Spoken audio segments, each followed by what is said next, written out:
Oh.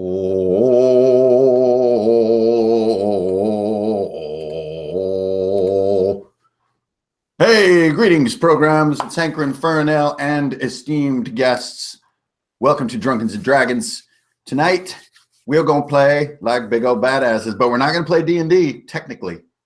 We're going to play some RPG. We're going to play the second half of this adventure we've been doing called The Savages of Kath. So unfortunately, you're never going to see the first half, and you're just going to have to live with that because we just played that as a group for fun. We have switched out one player and brought in two new players, so we're going to come up with some brilliant airtight retconning to make all that work.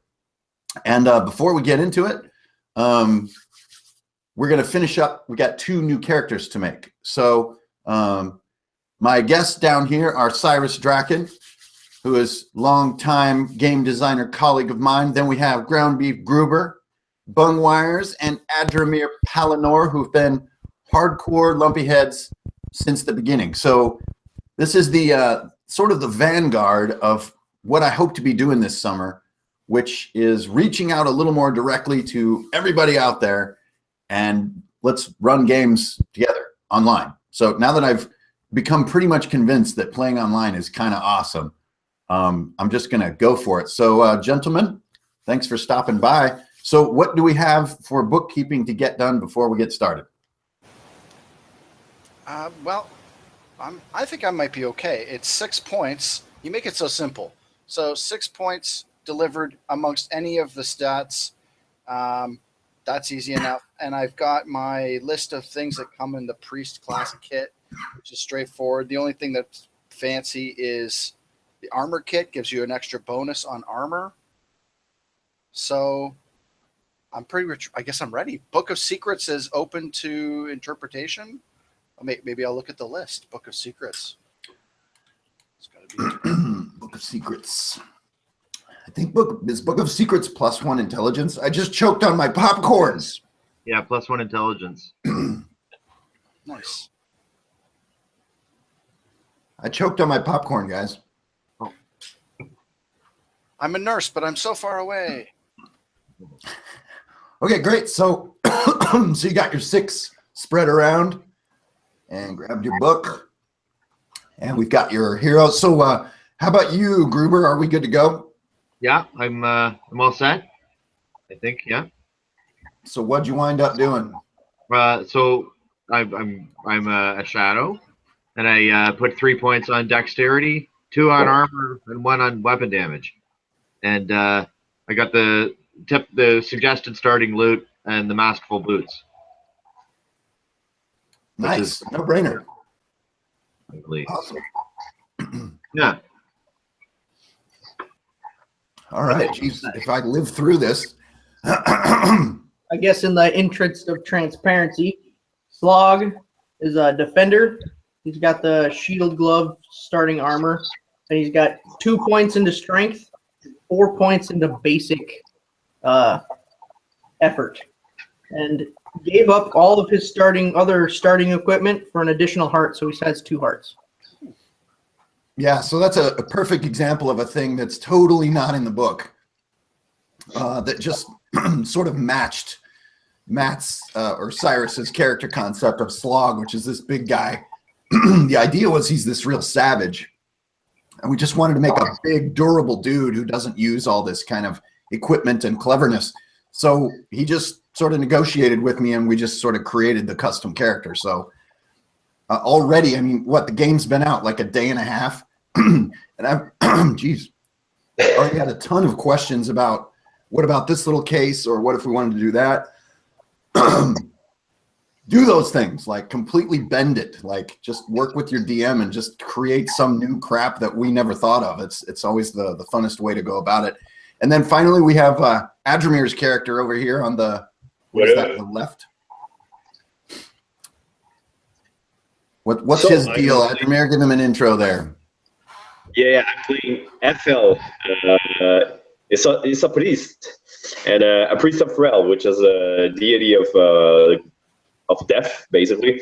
I got most of my point in charisma because I'm not I'm trying to convince my target that either that his moment has come and he needs to part away with the world, or to help my fellow friends into getting back into the fight. Yeah, And it's kind of a like a battle priest more than sort of a heel bot. He's kind of a dreadful character in a way. He's kind of mean. And he got a mean accent also, because he speaks like a French, because it's so annoying. So, and everything that you're seeing, except a couple of the maps that I did for tonight, is thrown into the online play kits that I threw into the downloads this morning. So that's another reason that we wanted to play tonight, so we could show some of the fun doodads that you can get. So you can get these hero cards and tokens and all of the cards from the volumes in PNG format, and you can use those with your XSplit and stuff. So I wanted to actually try it myself. It's kind of like the ab-tab motto, you know, like I want to put things out that I want to use myself. So after playing that Harbinger game, I kind of had this epiphany of like, wouldn't it be fun to do that kind of play, but with a more kind of lighthearted look? And that's where we arrived at tonight. So I think we've got our characters whipped up. So we've got the big guy who is a defender. We've got two priests, one who's kind of more classic priest, and then one who's like this sort of dark priest, which is cool. And then we have Strike, who is a shadow or a rogue. So last time in the Savages of Kath, just so you guys have a little bit of context of what happened, we had these sort of locals who had been raised from childhood. And this will now extend over to Strike and to Fernando, our two new sort of characters that we're going to retcon in. So they also grew up getting ready for this thing called the Agogi, which is just a straight up ripoff from history. It's the ordeal that Spartans used to send kids out on, where they go out in the wilderness by themselves, and if they return, they're warriors. So I love the name Agogi. It sounds like a delicious sandwich. So these guys have been raised preparing for the Agogi, and every 53 years, this thing happens. And so they go, and they're kind of, they're like, I don't know if this is really, you know, is this real? I don't know. They're kind of a little skeptical, and they all line up in front of this Baron. I think his name was Baron Goma. And every 53 years, for reasons not fully understood, there's this sort of eclipse, or there's some kind of cosmic alignment that happens, and these heroes need to accomplish these tasks to prove themselves worthy for an unknown second chapter. So the Agogi is really a selection process to find, hopefully, the hero of the generation. So as all these people are lined up, and the Baron is walking up and down like, who here is real hero material? I don't know. And he's kind of picking at him. He basically zeroes our characters. And without them even really having a chance to speak for themselves, this assistant of the Baron's jumps forward with this hot bone brand and brands this bone symbol on their shoulders. So when the brand man came jumping out and burned Slog's shoulder, remember Slog is the big guy, the hill man, he instantly just took a swing at the Baron. And that was basically how the whole adventure began. Luckily, for my sake, for the storyteller's sake, he missed. Otherwise, that would have just been like, whoa. So they were brought back into private chambers and told this sort of legend about this thing called the Iron Heart, which is one of the moons of Alfheim that's broken apart. And it's not really fully clear exactly what's going to have to be done, but the first task is to prove that these guys are the heroes they need to be. So they're sent out on an errand. The errand is to recover a single tooth of a creature called the AGNAR. So they move out into the jungles, they cross this rickety bridge, and for the sake of retconning, I'm just going to say that Strike and Fernando were in the group all along, and poor Dingle, who was played by Jeremy Pillipow from Black Magic Craft, is going to de-res like in Tron and disappear out of our adventure. And we will load in some different game saves instead. You never make it back out of this bridge. So they crossed the rickety bridge. They went in and they found this band of goblins who were wearing sort of parts and pieces of an AGNAR carcass that were assembled into armor and so forth, and they're sort of clearly worshiping it. There was some misunderstandings with the whole, we've come to kill this thing, and so a fight broke out. we had a total party wipe. The wipe resulted in the group being thrown in cages. They woke up like the next day. The goblins are poking at them, trying to get information out of them, trying to basically, you know, like, go back to your town, man. We want your stuff. And through heroic effort and ingenuity, our heroes smashed out of the cages, got a fire going, and like overcame. There's this arrow machine, and there's a bunch of combat. We almost had a second wipe, barely pulled up from it, and then had a moment's rest, like literally one turn where combat wasn't pressing in. During that one turn, I think a little bit of work was done to get a chest open that we had found. I think Slog was wandering around looking for something to eat. And we just had those few moments of rest. And that, my friends, is where we will rejoin the story tonight. So for the sake of going clockwise, I think we'll have Adramir as the player to my left. Just because in my view here, it's kind of like one, just makes sense. And that's how we'll do it. So to revisit our world, here we are. So this is, you can see a little bit of wreckage here in the center. That's where the cages used to be, if you guys remember. Now, sorry, viewers, you're just never going to see the first half of the adventure, but it's kind of okay because this is the cooler half anyway, so it's all good. So here you can see our heroes, and here's this sort of remnant of this fire. And then off to the side, there's another goblin watchtower and another one of these arrow machines. And at the moment, there are no goblins present. So here we have Ethel and Adramir. Why don't you kick us off? How will you begin the evening? So is that tower that I burnt, did it burn?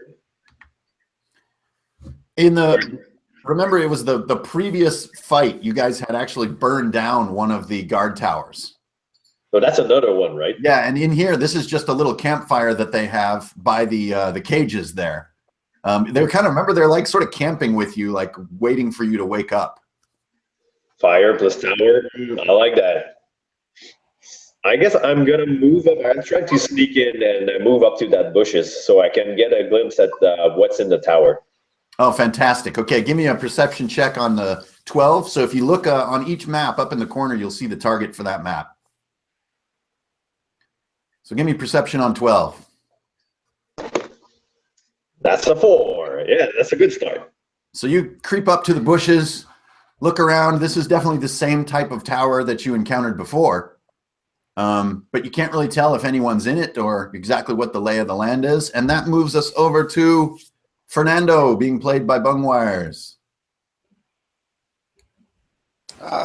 So Fernando's still surveying the situation here, a little groggy from this ever so brief rest.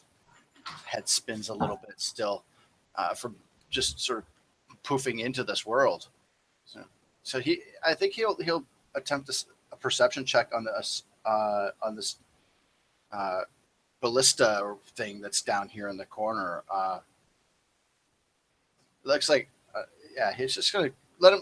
I wanted to creep forward a bit where my fellow priest is and see if I can see something going on over there. Okay, great. So yeah, I know you guys are just being like thrust right into the pool, but basically the thrust of our mission here is to find this beast and either kill it or find a piece of it. Not quite sure, but all these goblins, the reason that they've become engaged with you guys is they definitely don't want you to be finding their sacred beast. They like worship this thing. So that's why you're in the woods, and you're just kind of thrown right into the momentum. So you creep forward, and since Ethel just did sort of a similar perception check, let's make this one easy. So just beat a 9 with your perception as you peer ahead at the arrow machine.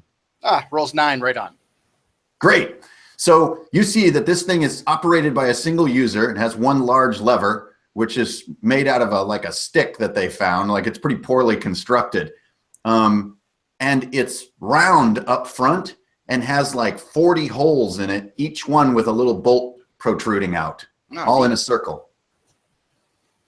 I'll wave back to the party that this thing looks like it could do some damage on some big creature.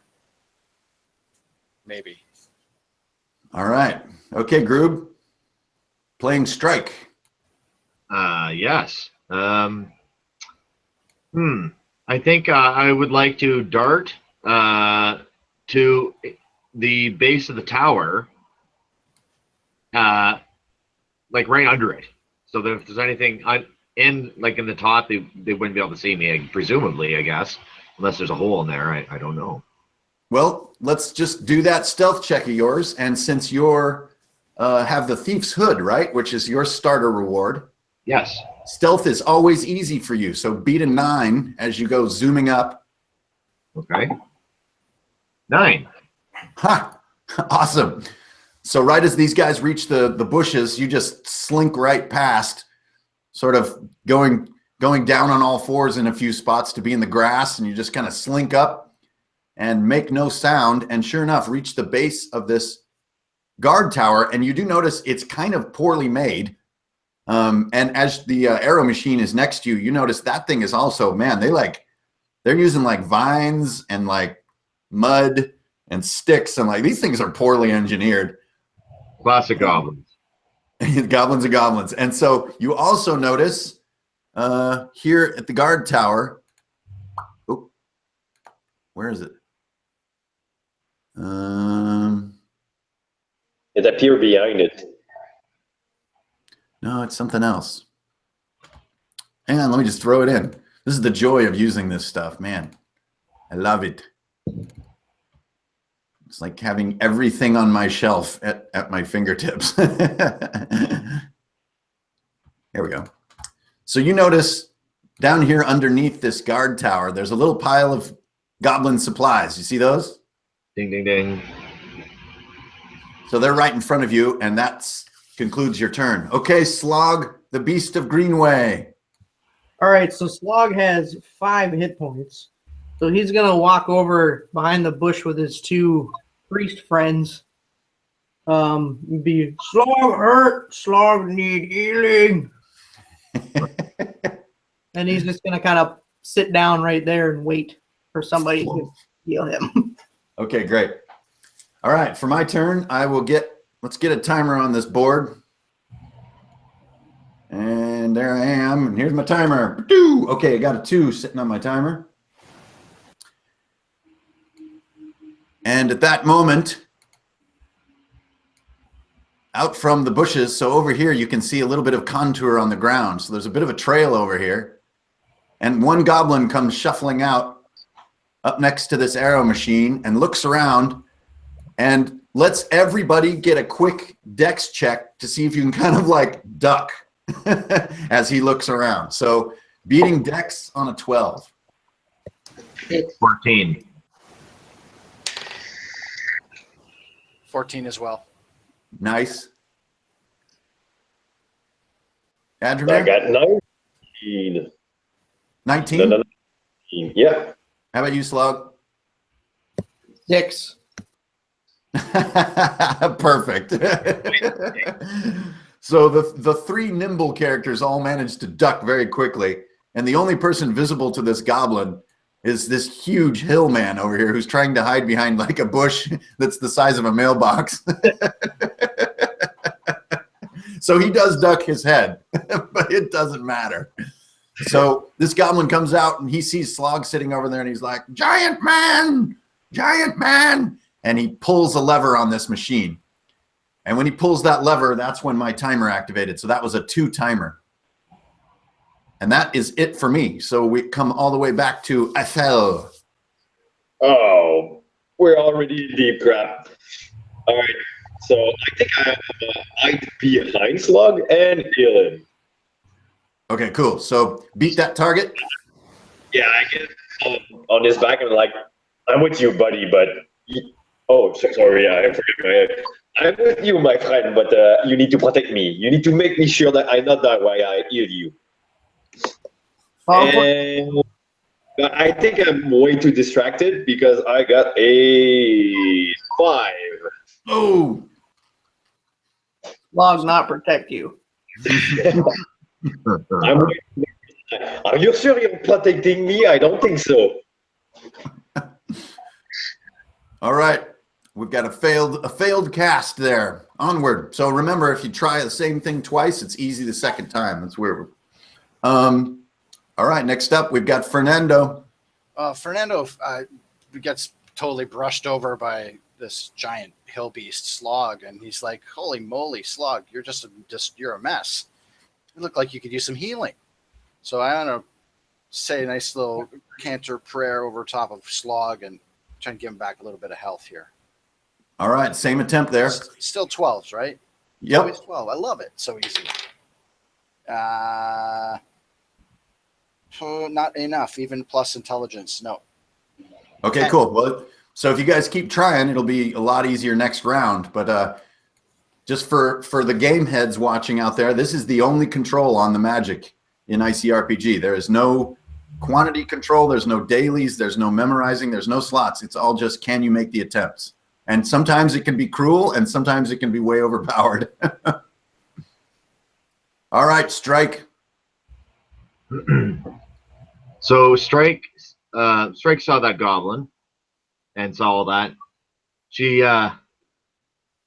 knows she's not seen. She says to herself, "Time for some knife work," and slinks over to trying to remain hidden, and around there, and see if she can sneak up behind this thing and slit its throat or something grisly like that.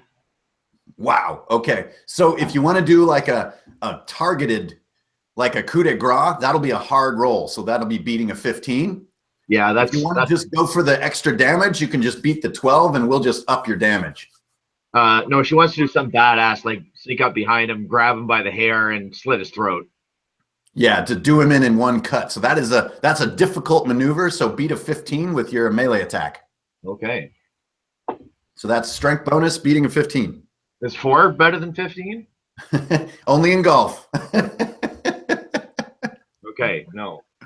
So you go up, grab him, and pull on his head, and he squiggles and squirms his way out of your grasp, and the attack comes up short. And we go on to Slog. All right. Slog is gonna kind of get back to his feet. Is there any rocks nearby that he can pick up and throw? Yeah, there's some little, like baseball sized. He's gonna pick up one of those and chuck it at that little goblin. There you go. Arrows. So ranged attack on the 12. So that's your dex bonus. Beat a 12. Nope, 4. You guys, the heroism levels are amazing. Okay, on my round here, I click that down to a 1, and my goblin spins around, and he's got this basically a pointy stick that he is tied to the end of another stick, and he goes for the attack on Strike. So I've got +2 on all his junk. 16. So what's your armor, Strike? Probably less than 16. I got +2. So 12. So that's a hit. Yes. And then he's got straight up weapon damage. Ooh, 4 damage. We got some blood on the board. So now Gruber is having that moment where he realizes that in ICRPG you have 10 hit points. And it gets real really fast. Okay, that's my go. So we come all the way back to Afel. All right. I think, my friend Slug, you need to smash while I'm treating you. Let's do it again. So it's an easy roll now. Yep, beat a 9. By the grace of Rel, you need to be healed. Where I got a 12. That's good enough. There you go. Roll that healing. Thank It's you. gonna be, you got +2 in magic. So D8 +2. I heal you 8, my friend. Nice. Well done. Thank you. Back to 13. Oh, it's still full though. Okay, Fernando, you're up. Well, having witnessed the ease with which this goblin with a stick on the end of a stick did so much damage to my fellow party member, I'm going to whistle over there towards the goblin, and I'm going to do like I'm gonna do like grizzly bear scare. Like I'm just gonna get up, make myself look big and impressive, and try to channel some spirits of my god into the fearing this. Outstanding. So put your charisma bonus on a roll and beat a 12. Vang. That's 20. Sorry. Sweet. So ultimate.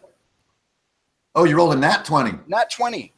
Yeah, so if you're going to do charisma work on this guy, so roll a d4 and a d12. Okay. And he's a little one-heart guy, so if you can do more than 10 intimidation on him, he's going to run for it. D4 and a D12. Correct. Oh my Nice God. roll. This is crazy. 3 + 4 is 7. Okay, so the way that we've been playing, I've been having players keep track of this stuff. Okay. So this is you tracking it on your scratch sheet. Basically, you've got a one-heart goblin on your hands. So if you try the same thing next round, not only will it be easy, you only have 3 points to go to scare him off. Okay. So this is a perfect example just for, again, we're kind of slightly doing a game explanation while we play, but of how effort is interchangeable with damage and lets you do more things than just damage and still get all the detail. So great example by doing the intimidate work. Okay. That was Fernando. So now we move on to Strike, who is in Mortal Kombat with this little guy. Yeah. So I like that, how that worked out. And Strike's thinking this little goblin is, he's got the fear in him. So she's going to try to work that angle. So she's going to try to grab his stick and say, I'm going to take this stick, I'm going to shove it so far up your ass that you're going to be tasting wood. Okay, so let's get a strength roll to nab the stick. All right. Basically just to disarm this guy. What, 16?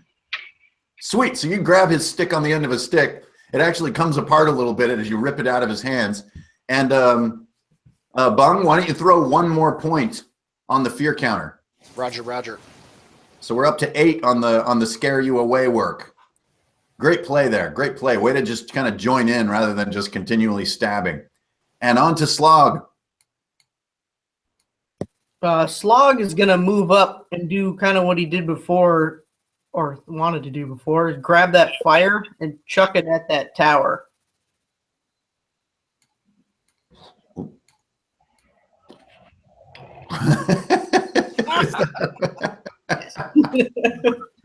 Oh, man. Something about the art is so anticlimactic in a hilarious way. All right, so let's just do the same thing. Do your well, you could use strength or dex on that, and I'd be fine with either one. Yeah, I used strength and I rolled an 8. So, So it just comes up a little short, plunk, right there. But now it's kind of like in our last battle where the fire was pretty close to the tower and FL just kicked it right over. So you kind of get it in position, but throwing a whole fire in a metal brazier can be relatively difficult, even for Slog. All right, that comes to me, and my counter reaches 0. The arrow machine shudders and wiggles. Some weird little pins, a couple of bolts fly out, and arrows fly in all directions. So everybody make a dex save on that 12 to duck, me included.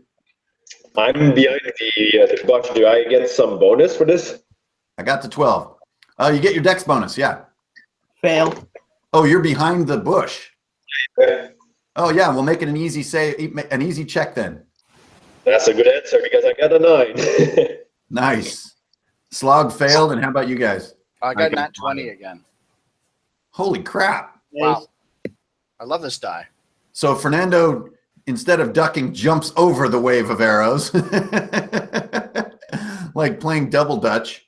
FL uses the bush to his advantage. And Strike, you made it? No, 5. Okay, so Strike and Slog both failed. So weapon damage. So you're both just basically taking a bow shot. You got cattywampus there. Hey, there you go. Minimum. Gotta love that. So 1 damage for each of you. Well, that worked out well. That could have dropped Strike, actually. Okay. Now, with the Goblin engaged in combat, he can't pull that lever again, so I don't get to roll my timer. So that comes all the way back to FL, hiding in the bushes. That fire is way too tempting, so I'm gonna run up to the fire and kick it again in the tower for the hey, it's the twice I do the same thing. Is it an easy check? Yeah. Well, I mean, twice back to back. Yeah. It's only back to back. Yeah. So you're back to a 12 on the kick. It's a dex check. Dex or strength, whichever you like. I think this is kind of an odd task, so. I prefer strength because I got +1 and I got an 8 on my dice, so it's a 9. So came up short, but you can try again. All righty. Man, those dice are a little cruel, except for Fernando. He's just on fire. All right, Fernando, speaking of, you're up. Well, so that I mean, this goblin's gotta be like getting ready to take off. So I'm gonna try intimidate one more time. This time, though, I'm gonna be a little less graphic and gruesome about his stick. I'm just gonna say I'm taking this away from you. Grab his stick and try. I'm just like if I can get his stick away from him, I'm gonna give him a spanking with it. Oh, Strike already took it. Oh, did he? Oh, I missed that part. Oh, okay. Then I'm just gonna bellow at the goblins. Get the heck. All right, cool. So doing that same charisma check, but on a 9 this time, and I think you need to do 2 to finish him. Correct. So 16, 17 on the roll. And nice. Now roll your effort. Basic effort. Yep. 4. So yeah, that's enough. So he's just like, you will never defeat the AGNAR. He runs off and disappears into the woods. Cool. Now we did have a little bit of a run through there. So this is a homebrew ICRPG rule that we've been doing, which is we haven't been doing attacks of opportunity. But if characters do flee like directly through an enemy like this, we've been giving them a free attack. So Strike, why don't you give me a free dagger attack on him? Excellent.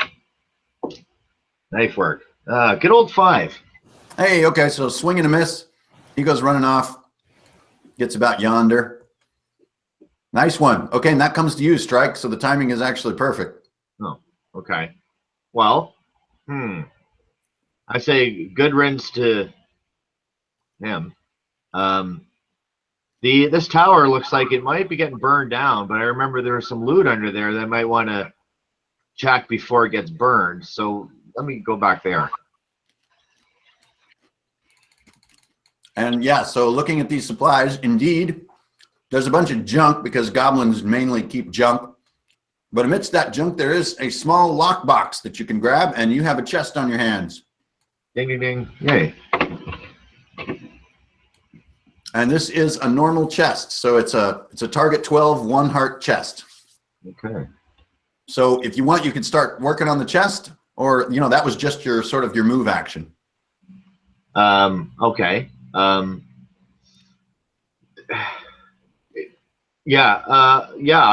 think I'm gonna move back to where Slog is. Like, can I bring the chest? Is it? Yeah, definitely. It's just a matter of grabbing it. Yeah. All right, and I'll go. Yeah, back there. Okay. Yeah. So pretty much just a double move, just kind of thing. Yeah. All right. Now it comes back to you, Slog. I suppose Slog would see him carrying that chest, and Slog would pull up his chest and be like, Slog have chest too! And then try to, smash it on a rock. We could be chest pals. Yes. Smash that damn thing. Oh, my God. 15? What's our room? Awesome. So now do your effort. 3 + 4, 7. Does that finish it off?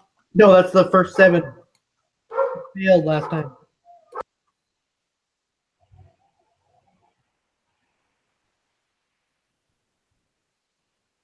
That's it for Slog's turn. Hang on a sec. Bad Coop, sit down.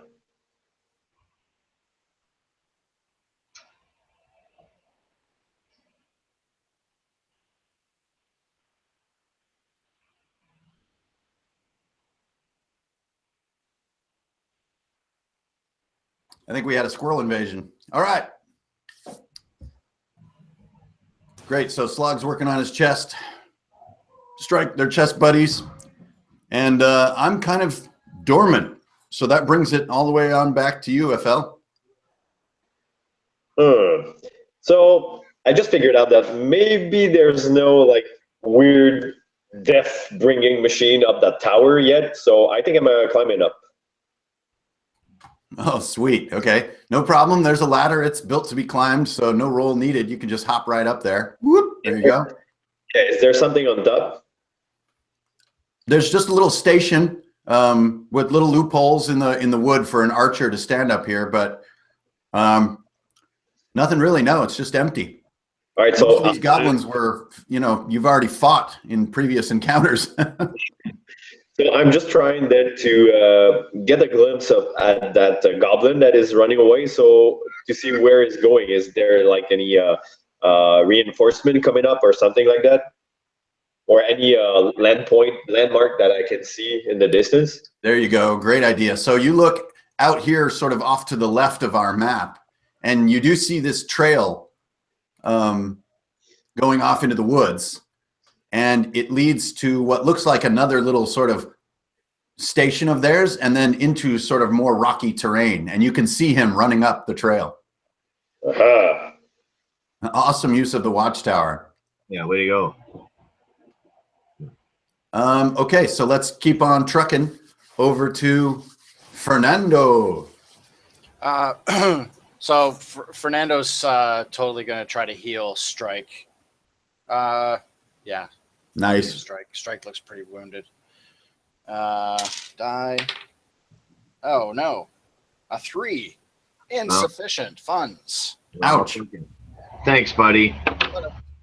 I'm the worst healer ever. Starting to feel depressed about this. That comes around to you, Strike. Yeah, well, is this arrow thing, ballista thing, is it mobile? It doesn't have wheels on it, but it could probably be dragged. Maybe by someone more sloggy than me. Yeah, not. I'm gonna, smashy smash. No, I guess I'll try the dexterous method and try to pick it or something. My chest. Oh yeah. So if you want to use dex on a chest, the way to imagine that is kind of like lock picking it. Right. Okay. I'll do that. Yeah. So get to work. So it's a 12 attempt with dex. Okay. And then it's going to be basic effort. So I got 13. 13. Great. And did you take greedy gloves? No, I took the cloak or the boots. Right. No, greedy gloves can be in your starting loot. Oh, I took whatever the suggested. I don't know. Let me look. I didn't write that down. If it was in the suggested class stuff, then I did. I don't. Let me just check that. Here we go. I got it right here. Yeah, it is. It's recommended gear is greedy gloves. Okay. Among other things. Great. So with greedy gloves, whenever you're putting effort into a chest, you're going to roll ultimate. So you got a D4 and a D12. All right. Yeah, that especially at low levels, that item is really awesome. Yeah, that's great. Okay, here we go. 6, and what is this? 2. Okay, 8. So almost done with it. All right. So now you guys can start to feel a little bit of the closest thing to sort of downtime that ICRPG has, which is like, really, you're still in turns and you always will be. And so it's like you could probably feel that maybe there's more goblins coming or there's pressure coming. And so like after one of these rounds, usually I'll get a timer moving or something like that. But I think this is why getting good at chests and healing in between battles like becomes very interesting. It isn't just like battle's over, everybody wins. Okay, more meta comments. Slog, you're up. What did the people need Slog to do? Was there something about dragging something? I missed that. If we want to take this ballista thing somewhere, we could. Okay. Yeah, Slog could try to move that. Is that just a strength check? You bet. Modified 20. Nice. So yeah, Slog just picks it up with one arm and looks around like, okay, where's Slog go? Where you want this? Slog got it. Nicely done. Nicely done. Okay, so you guys have come around from FL's vantage point. He can tell that that goblin running off is probably running off to contact more. So, hey, should I roll a timer right now? I don't know. I think I will, just to get you guys out of this map. Oh, well, it's a 4, so no rush. So that's actually really in the favor of you guys working on chests. So the 4 to me, and I know this is just blatantly meta, but to me, the 4 is kind of like, okay, this is the map timer, guys. Leave. Like, let's keep this moving, please. It's just that simple. So I'm just right out in the open with my crap like that. So you guys have 4 turns or less to kind of get moving and vacate. So with that in mind, we come back to FL at the beginning of the order. Yeah, there's still people badly injured, right? I believe so. Strike especially. Right. I'm at 8. 8 on 10? And Slug is 13 out of 20, right? I'm at 12 now. I took 1 damage from the arrows. I might heal my big buddy. Yeah. Girl. I think if you can carry this, it's gonna be fine. So I'm gonna help you here. Oh yeah, that's it. 16. Nice. There you go. Roll that big D8. Let's go. And a 6 heal. Nice. Nice. Okay, Fernando. Thank you. Fernando will try to heal up Strike quickly. Damn, I'm just, yeah, okay. All those now, no so much luck. I got a 7. Oh. Okay, well, if you stay focused on, well, that's cool. His arm is like going right to him. Man, it looks like he's still bleeding. I don't understand. This normally works. All right, Strike, you're up. Yeah, I think I should have 6 hit points. I think I messed that up somehow. Anyway, I have 6 or 8 hit points. I'm not sure.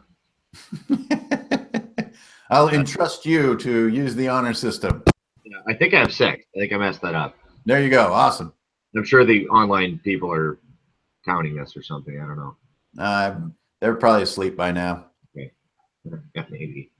Yeah, I want to get my chest open. Great. So it's easy now since this is what you did last turn. So pick at it, pick at a 9, and roll that effort again. 6 plus 4 dexterity. And there you go. Got it. Boy, that's a nice dex bonus. Damn. Yeah.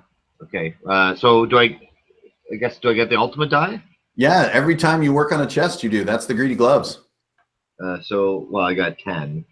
Oh, great. So pops open and roll a D100 for me. Okay. This is my favorite. 78.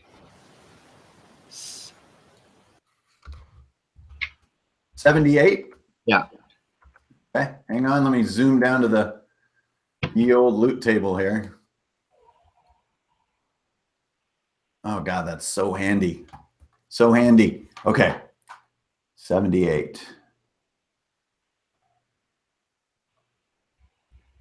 Okay, so I'm rolling on the common loot table just for, sort of book folks out there wondering. So you have starter and you have common that come in the book. And common to me is kind of like stuff rather than treasure.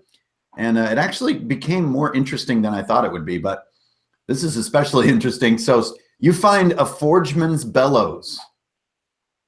So this is a huge pair of bellows that can be used to stoke a normal fire to incredible temperatures or size. Uh-oh, hot dog. That would be great against towers.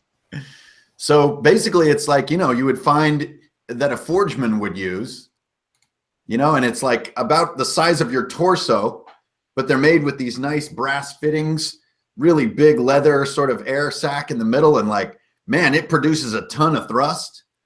So I would say, with a turn or two, you could stoke a normal fire into like a sort of an inferno or something hot enough to melt metal or something like that. Sweet. There you go. The Forgeman's Bellows. So they had that stashed away in their supplies, probably for good reason, I imagine. That's kind of a goblin-y thing to have around. Okay, Right. Slog, that's you. All right, Slog's got the ballista on one arm. He's holding like the handle of the chest that he has on the other arm, and he's gonna like try to smash it on the ground, see what falls out. There you go.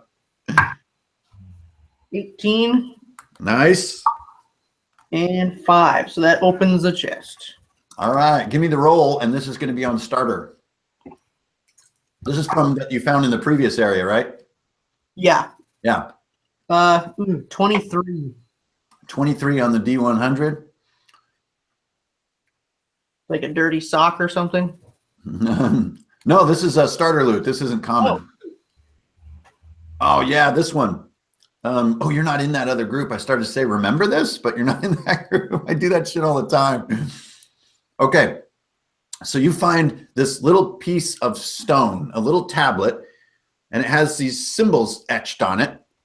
And just looking at the stone right away, you realize like, oh man, I think like these little glyphs are speaking to me. And at that moment, beat Wisdom 11. Oh shit. 15. Nice. So now do your basic effort, which for you is so awesome. 7. And it's 1 heart. Okay, so keep track of this on a scratch piece of paper, but your 7 effort into learning this spell. So it's like these glyphs kind of magically entice you to read them, even though you're Slog. And you intuit a little detail, something about a magic vine of some kind. Guitar. Slog not like reading.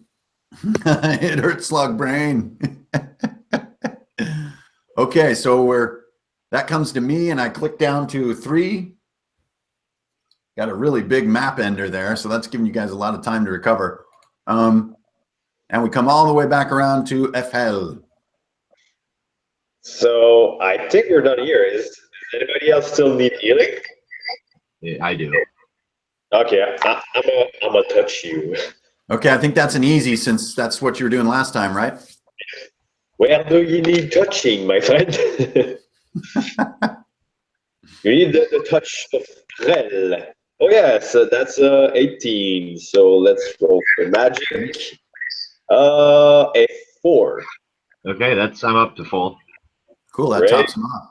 Yeah, Awesome. and next time you sleep, don't forget to pray for Rel. Accent. Okay, Fernando, you're up. Okay, well, guys, this looks like this is it. Let's move. I think we're all healed up. We got our crates open, chests open. Let's just get out of here before we get some onslaught of goblins coming at us. Yeah, good. So I guess I'm gonna lead the party. I'm just head east. Awesome. West. Head west. Is everyone copacetic with that? Sounds good. All right. Great. So Slug drags the arrow machine behind him, and you guys move up the trail to the next map.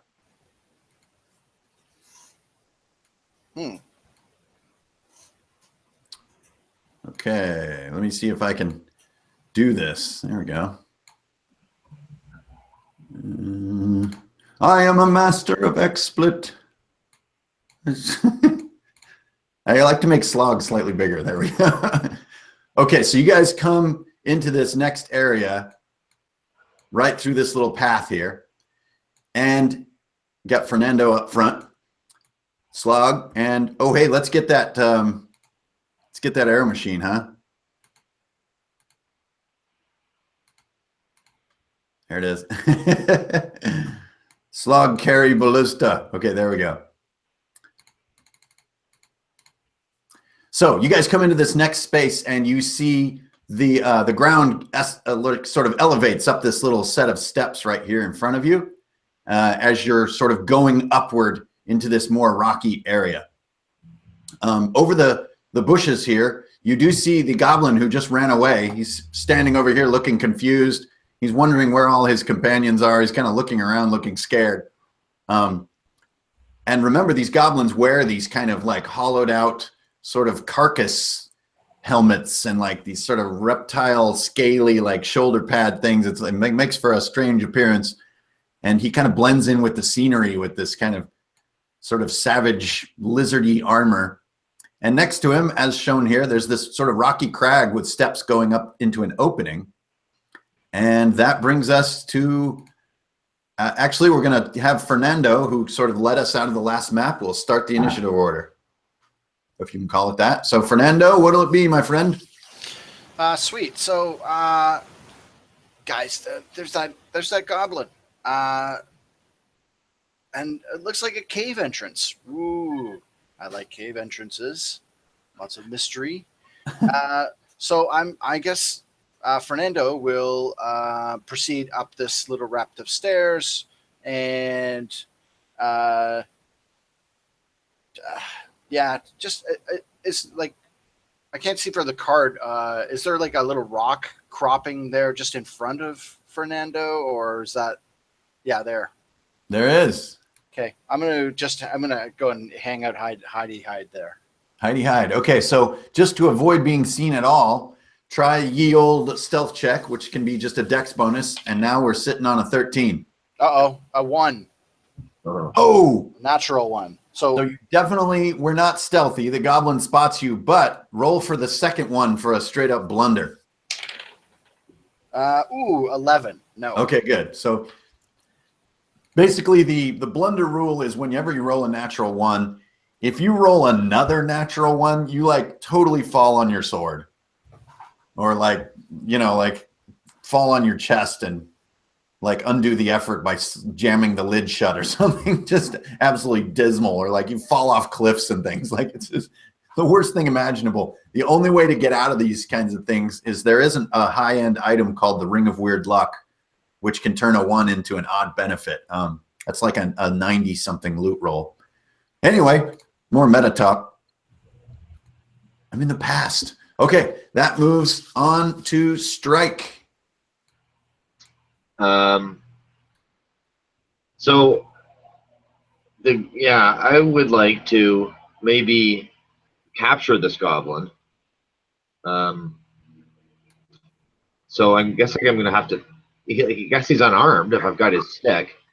So, I want to like tackle him, I guess. So I think a double move from where you started feels like about right here. Okay. That's too far. Okay. It feels a little far, yeah. Yeah. That feels like quite a journey to me. Okay. I think you can just go into an all-out run and you're just headed straight toward him. Okay. And like, I'll yell something like, "Yeah, here comes the stick. Remember what I told you was going to happen." Something to that effect. Okay, Slog, you're up. So Strike just leaps into action. Oh, you're muted.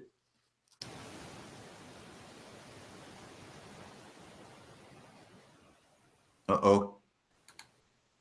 We've got a sound droppage. Sorry, is that going?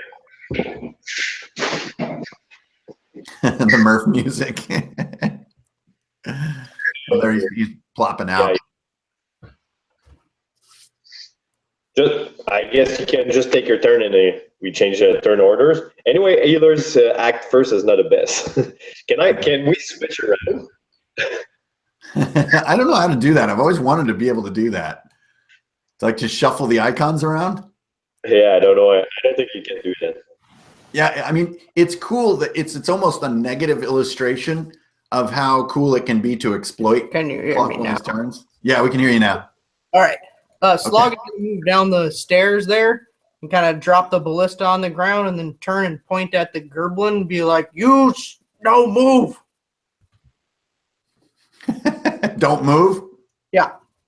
All right, great. Beat that 13 with a charisma to scare the bejesus out of him. Roll to 13. Nice. Once again, basic effort where you rule. 6. Okay, cool. So keep track of that. So, but he does, I mean, his eyes are just locked on you. He's got Strike running straight toward him, and then this hillman shows up dragging a arrow machine. He's pretty much terrified. So that's my go. So as he's just backing away, as he sees Slog, he's just, and just screams at the top of his lungs.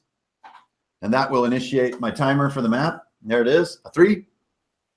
And just because of that hesitation, that was a nice move. He does not like throw a dagger at Strike. He just holds his ground. He's basically getting ready to be tackled by this person. He kind of braces his feet. That's about it. So that comes back around to FL. All right. I need to help Slug to manipulate all this big ballista. So is it already aimed at the goblin? It's an omnidirectional weapon, so you don't aim it. You just pull the lever and pray. Oh, so it's bad. So I need to to shout at my friends, "You need to get out of here. It's very important." And So you're meanwhile, sort of getting yourself in position to pull this lever? yeah, I'm getting ready to pull the lever as soon as everybody's out of the way. Okay. Fernando, you're over here behind the rock, but the goblin knows you're there. That's okay, actually. It looks like this goblin's got its hands full. I'm gonna be like, Ethel, no, don't do that. That's ludicrous. Just give it a couple minutes. The goblin's under control. We'll take care of this goblin. We don't need to shoot this thing yet.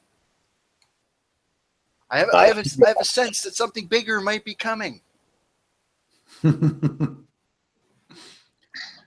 Just that, and or and do you with wanna that, do anything actually, else? I'm like, okay, just in case, I'm gonna like huddle behind this rock so that it's as out of the line of sight of the arrow thing as possible. There you go. Okay. All right, Strike. Boom. Finishing your maneuver, I assume? Yes. Okay, so this is a non-lethal, right? This is trying to tackle him. Yes. Okay, so beat that 13 with a strength, and you'll just bear hug him and take him to the ground. 14. Nice. So you pin him in place. So grapple rules in ICRPG are pretty simple. It just means that he's immobilized, and anything he tries to do will be hard.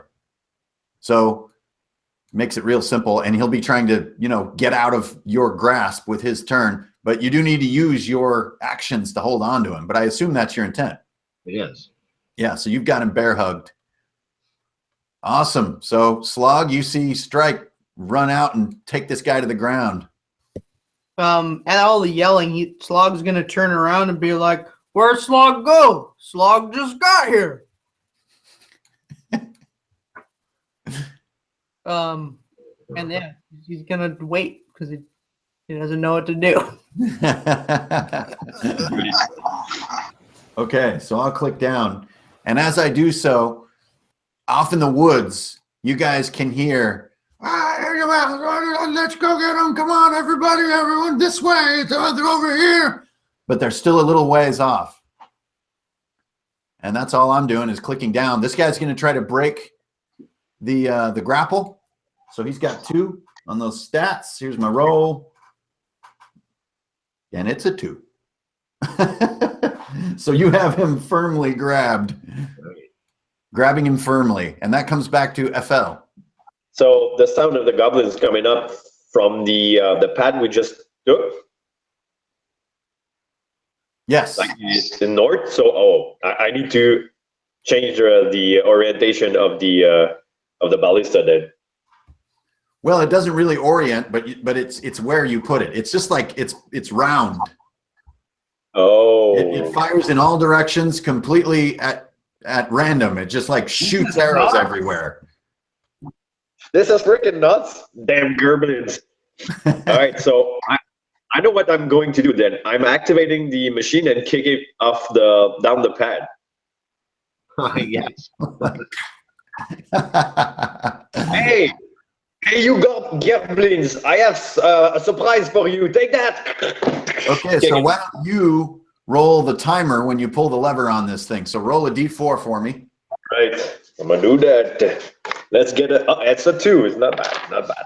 Okay, so on your turn, just like how I do it, count down that timer. Right. And starting next turn, and when it reaches 0, that thing will go off. But this is good positioning. That was well done. Cool. Yeah, awesome.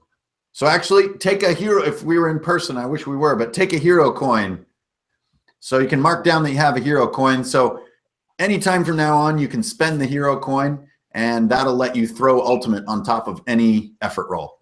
I think I got a coin right here. Awesome. So FL tumbles this thing using the slope of this trail to his advantage. He tumbles it right down into position. It's kind of laying there, and it's clacking and whirring, and some kind of spring is starting to rise up out of the top, and it looks like it's about to go off. And that comes back to Fernando.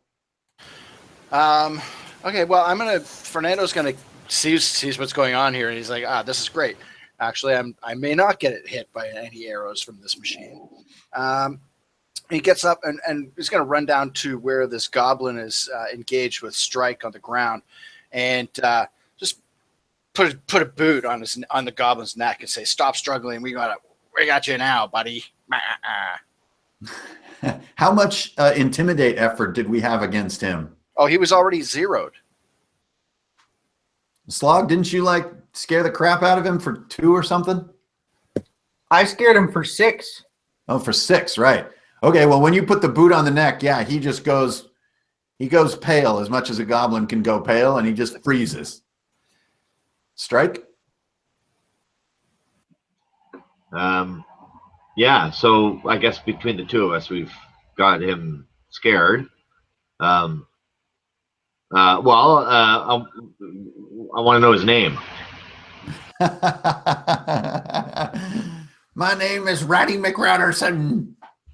Ratty McRatterson. When my friends get here, you're all going to die. Well, I don't know why this guy's going to be useful. Jeez.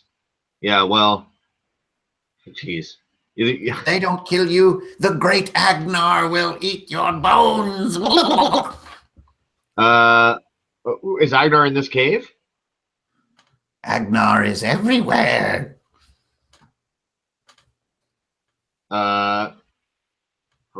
If you tell me something useful, because I want to kill AGNAR. So if you can tell me something useful, I won't kill you. Woof. He thinks a moment and actually steals his goblin courage and says, "AGNAR's life is worth more than the life of Ratty McRatterson. I will tell you nothing." Okay, wrong answer, buddy.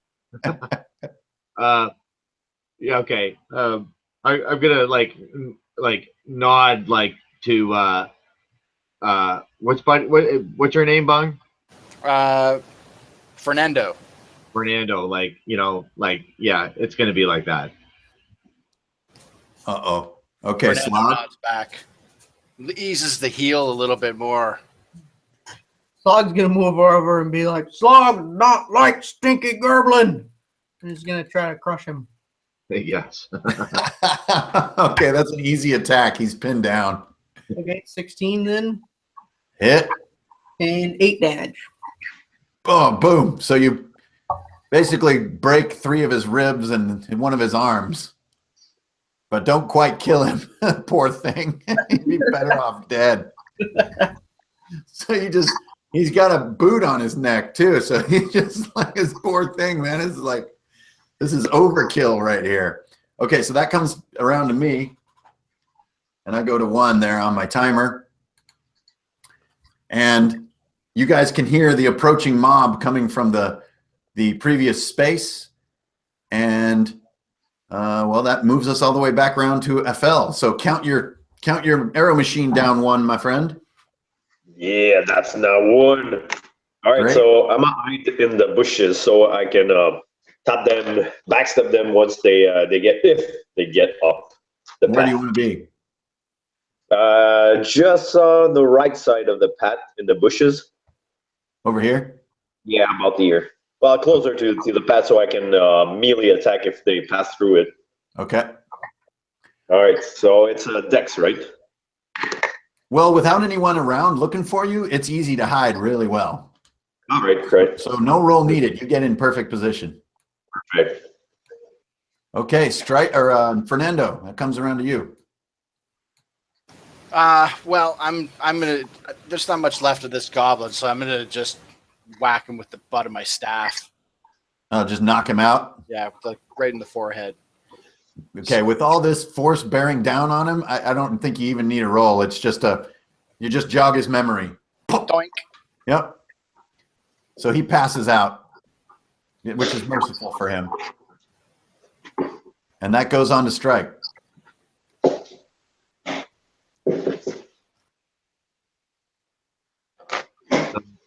Goblin horde is coming.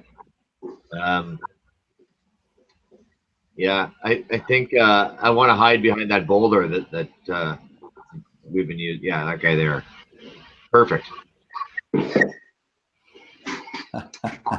Awesome. Okay, Slog. Can Slog pick up that Goblin and wait for the other goblins to show up and then throw them? Oh, definitely. Slog wants to do that. All right. So he's kind of a little bit limp and crunchy bony, so it's a little disturbing to pick him up. He's kind of a bag of goblin right now. But yeah, you can pick him up. He's pretty small too. He probably weighs about 60 pounds. And then you're just kind of holding position. Pick him up and then get ready to throw him down the path at any goblins. Okay, so that finishes up my timer. And I think we actually wound up with a profound synchronicity of the timers between the machine and the horde. Yeah. If I understand correctly.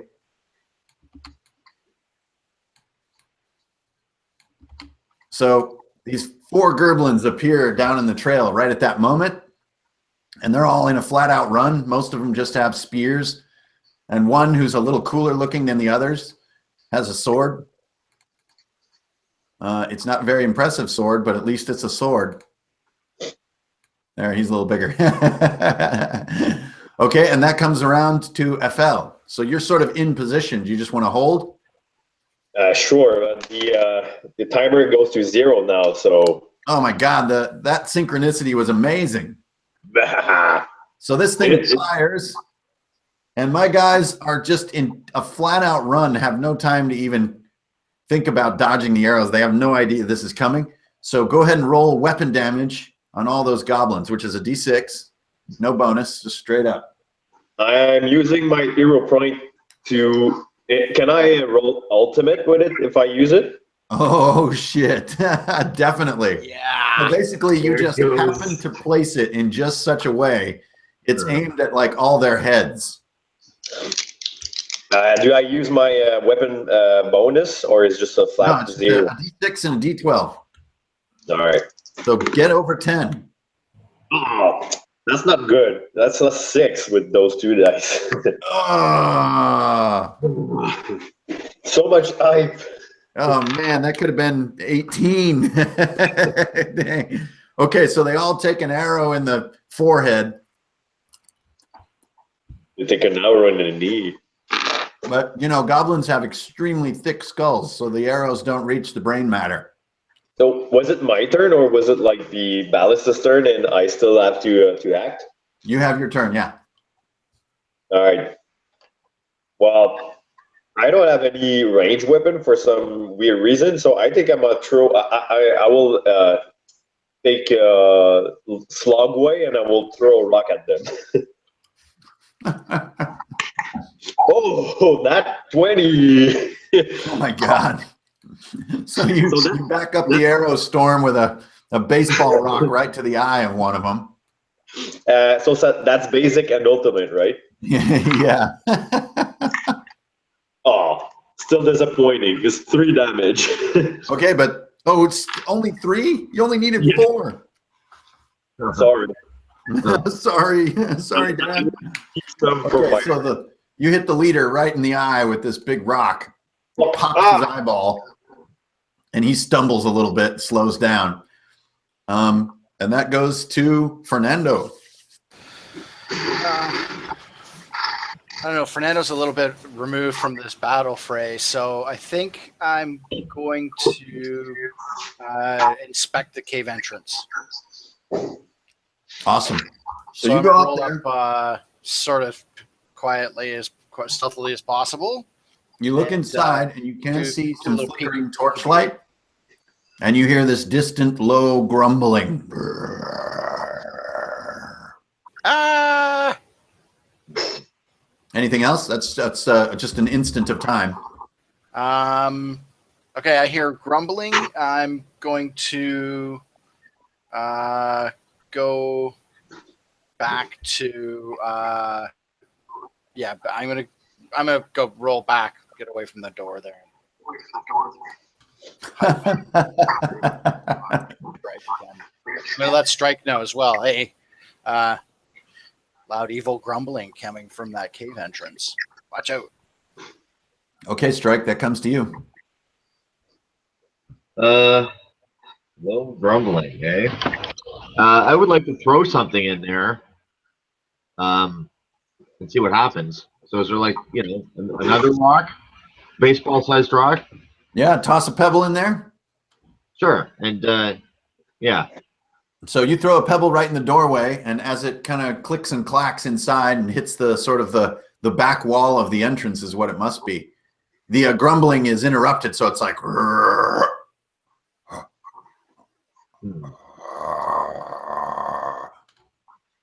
Okay, maybe that wasn't a good idea. I don't know.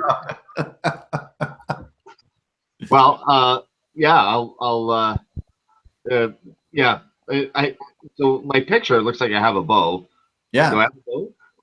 You bet. Okay. Well, I want to like be crouched, ready to shoot at whatever comes out. Okay. Trained on the exit or entrance, depending on how you look at it. So that comes to you, Slog. Slog is going to kind of move up to the path, but as he passes those two, he's going to be like, "Don't worry, Slog just hungry." Throw the Goblin down the path at like the lead Goblin running up the path.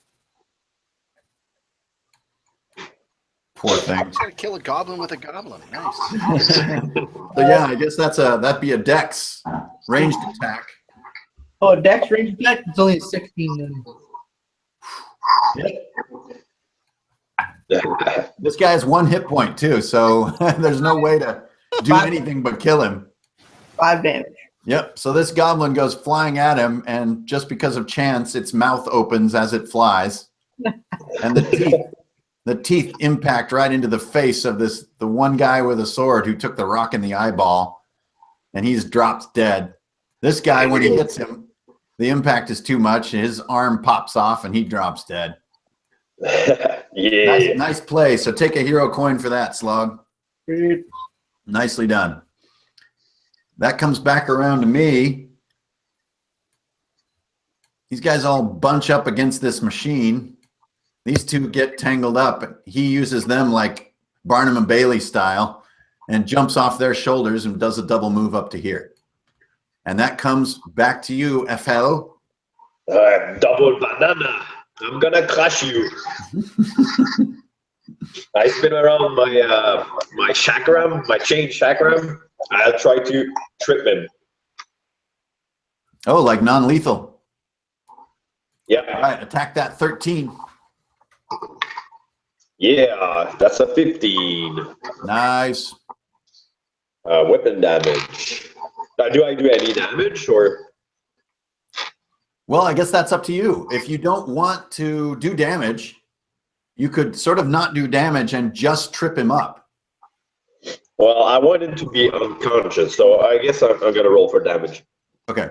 So I'm wrapping my chain around his legs and just pull him up so he gets his head smashed on the Cool. floor. So you do, what's your damage? 3. Is it enough? Yeah, so he can no longer run, and he has 1 hit point left. That's great. That's perfect. Yeah, so you tangle his ankles up and actually break one of his ankles in the process, and he cannot move, and he's on the brink of death. And that comes to us to Strike. No, wait, to Fernando. I think we're jerks.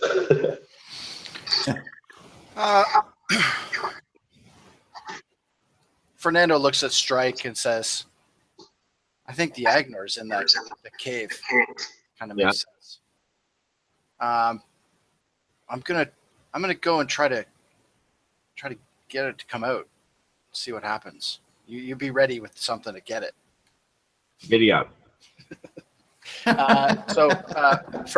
Fernando goes back up to the thing and raises his arms in prayer-ish tones. Mighty AGNAR, come forth and meet your makers. So you hear some movement inside there. Something big is moving around, and the sounds definitely come toward you and then abruptly stop and move back away again and sort of go quiet.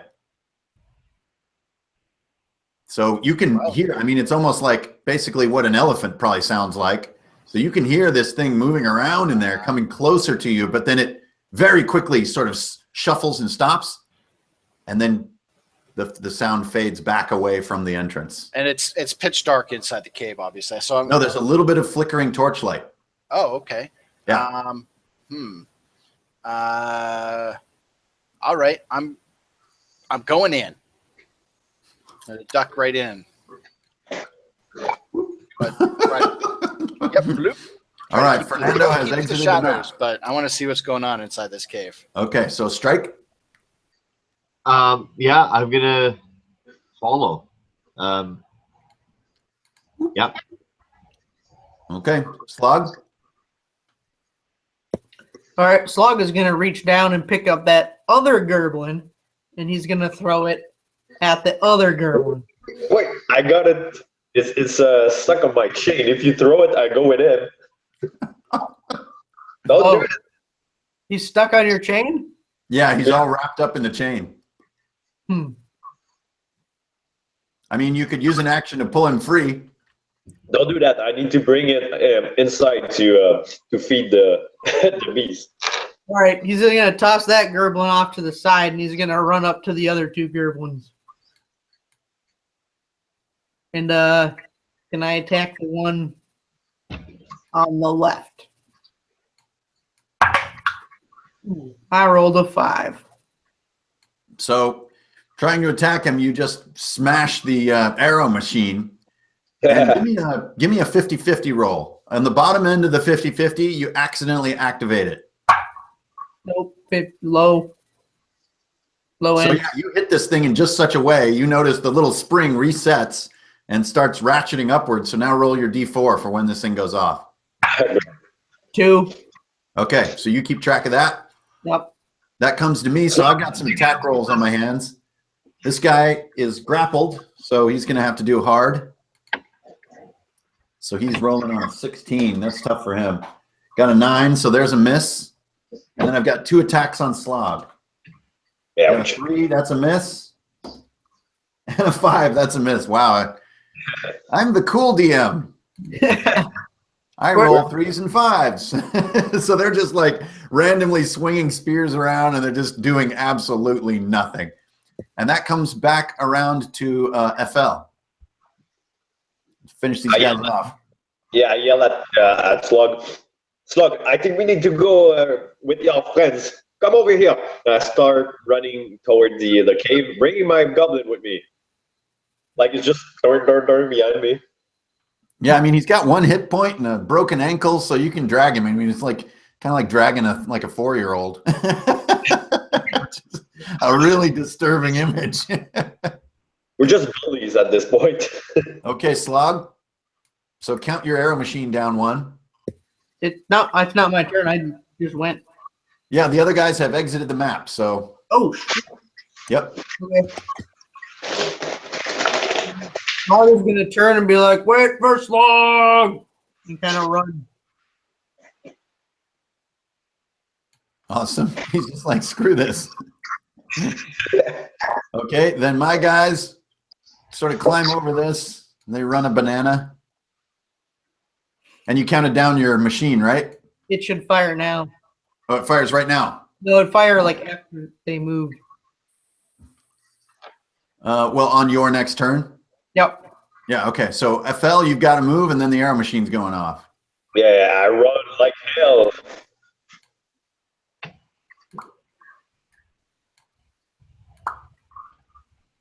Okay, that comes back to Slog and the arrow machine. So, these two guys will get a save. I'll just roll for both of them. +2, beating what, 13? Hey, there's an 18. So they both jump over the arrows. And Slog, I think you're kind of out of range and beyond these bushes from this thing. So the arrows just barely reach you. So no save needed. Good, because I rolled. And then that's your action. So on in, or what will you do? Yeah, I'm going in. Okay. Whoop. So as you guys run in, these goblins start running up the stairs, and then they both like stop and look at each other and go, hee hee hee hee hee. The AGNAR will be pleased this day. And on we go to our next map. So let me grab Fernando. Where's Fernando? You threw him on the floor with the dice. There he is.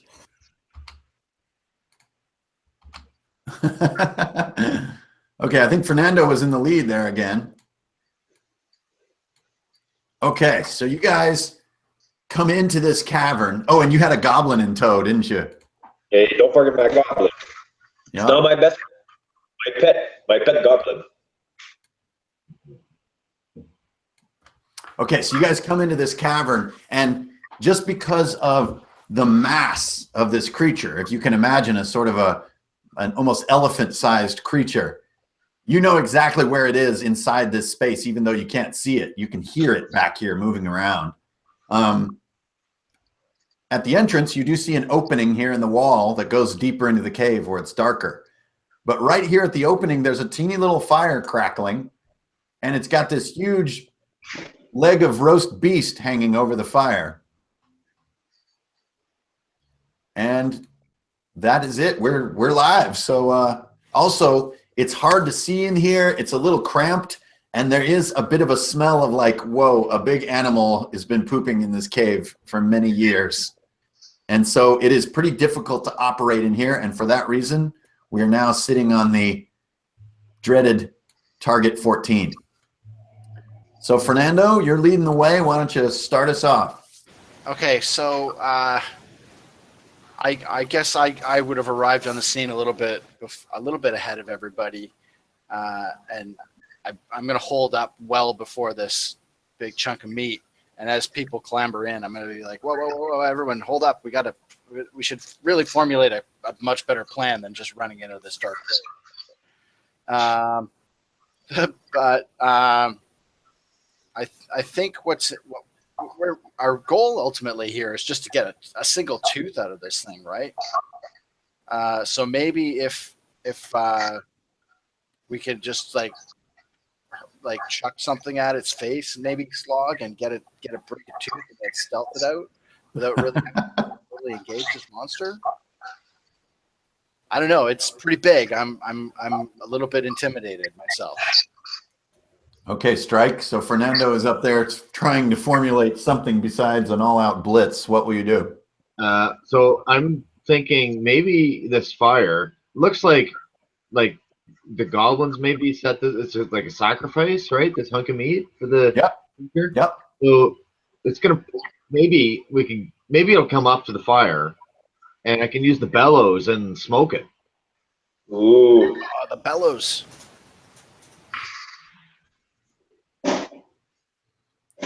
Okay, Slog. So these guys seem to be formulating a plan. What will you do? Slog is gonna move up, be like, Slog hungry, and he's gonna go up towards that And he's gonna like pull on the chain. So it's definitely made for a little weakling goblin to remove this leg of beast from the hook. So it's pretty easy to maneuver it around and yank it off there if you wanted to. When you do so, when you like rattle those chain links a little bit, you do hear these big nostrils back in the cavern going.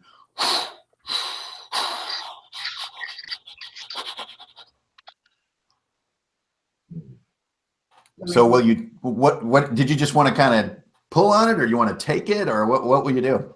Slog wants to take it off, like he's gonna take a bite out of it. Yeah, I mean it comes right off. It's kind of made to pull off this hook. How big is it? Is like a big giant leg?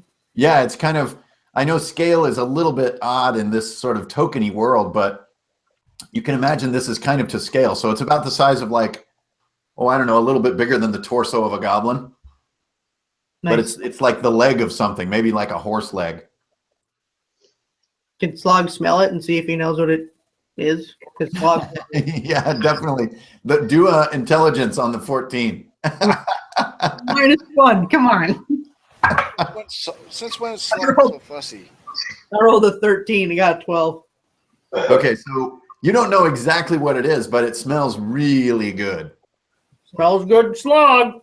Yep. Can Slog take a bite, or is that too many things in this? No, yeah, go ahead. Take a bite. Get a hit point back. Yes. Slog eat many things.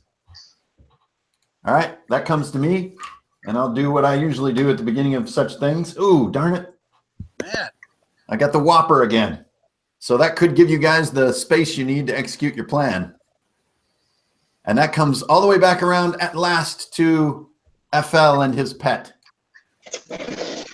Well, I thought that we needed something to bring it here, but I think your leg looks better than my goblin. But maybe he prefers goblin. How we know? So I think I'm just move up to the fire and just throw the goblin the other side of the rock there, and just hold it there like I was like kind of fishing. That is amazing. So he does have the 1 hit point. So he's alive enough to realize that he just got cast. He just got casted into the AGNAR cave like he's bait, and he kind of starts to no. He starts to realize the situation and become terrified, and that moves on over to Fernando. Yeah, I really like this bait idea. Fernando's going to clamber into the tunnel a little bit further, though. Maybe go to the south corner here, so he's out of sight. Down here, or yeah, no, around the corner, into the cave. Down. Oh, like down here. Yeah. Oh, sorry, you guys' icons are on there. Okay, there we go. Yeah. So you skulk around this opening, and when you do so, you notice right when you sort of cross this little threshold, this little pinch, that's where the floor of the cave changes drastically. There's dung everywhere and big footprints and chewed up bones, whereas that entryway was relatively clean. And anything else while you're in there? I don't know. Can I see how like actual large this creature is? Does it look like it won't fit through this pinch?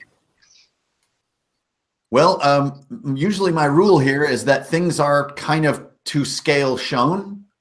So to that end, I would say, yeah, it looks like it would be very difficult, at least, for it to fit through that hole. And you can just see this sort of shape back there in the darkness. The light from this little fire is only, getting about yay far, like to the middle of the room. So you can just see this big shape and these eyes back in the dark. And if you can see on the map here, I wish you could see my mouse, but you see these like sort of contours. So those contours are like upward elevation. So it's on these sort of raised. Sitting up on a shelf. Yeah, it's up on these kind of the cave goes up in the back portion, and that's where it's up there skulking around. Okay. I suppose that's about it. So we move on to strike. So it doesn't look like I'm going to be able to use the bellows if it's not going to come over here. I guess we're probably going to go attack it. It can't fit through that area, so I can't lure it over here. Yeah. You control the fire inside and stoke it so that we can actually see. Well, can I pick up like a burning brand and tuck it over near into the room a bit, and then I could use the bellows on it, or maybe next turn or whatever. Yeah, so you just want to grab a burning log, right? I do. Okay. So let's grab our fire. So you just toss a burning log right in, like there, right? Somewhere where I could reach it from the entrance there and use the bellows on it. Ah, I see. So kind of right up here. Then you move up with it and you start. Yeah. So as you do so, this you kind of just get one little fatty pine log, and it instantly ignites to a much greater degree. And this lights up the cavern, and you do see this beast up sort of in a nest up here in this higher portion of the cave. And each one of these little contour lines represents, about 5 feet. So it's pretty high up there. It's kind of intimidating and gnarly to see this thing skulking up above the cavern floor. But now the rest of the cavern is illuminated to you. And when this light raises up, this thing is not pleased. Like it squints, like it can't stand the light of the fire, and lets out a really mean, and it's now like can see 3 of you. It can see the bait goblin and Strike and Fernando really obvious in this firelight, and it has got its eyes on you, and it is not happy. That moves on to Slog now. Seeing that, Slog is going to turn and try to. Can he pull that whole chain off of the wall that was holding up the haunch of meat? Oh yeah, well it's anchored to the ceiling. So let's just do a check, not an attempt, and you can just rip it out of the ceiling. So just beat a 14 and just rip it out in one move. That's pretty cool. It wasn't 16, but I rolled 3. So you give it a tug, and this thing is surprisingly well built. They've got it anchored in the ceiling really good. It's been here for years and years and years, so we might have to give it another yank. And then we come back around to me. That goes down 1. He is up here, and he just is like skulking side to side like a panther. He's not going to compromise his awesome little perch. At least not yet. And that comes all the way back around to FL, the fisherman.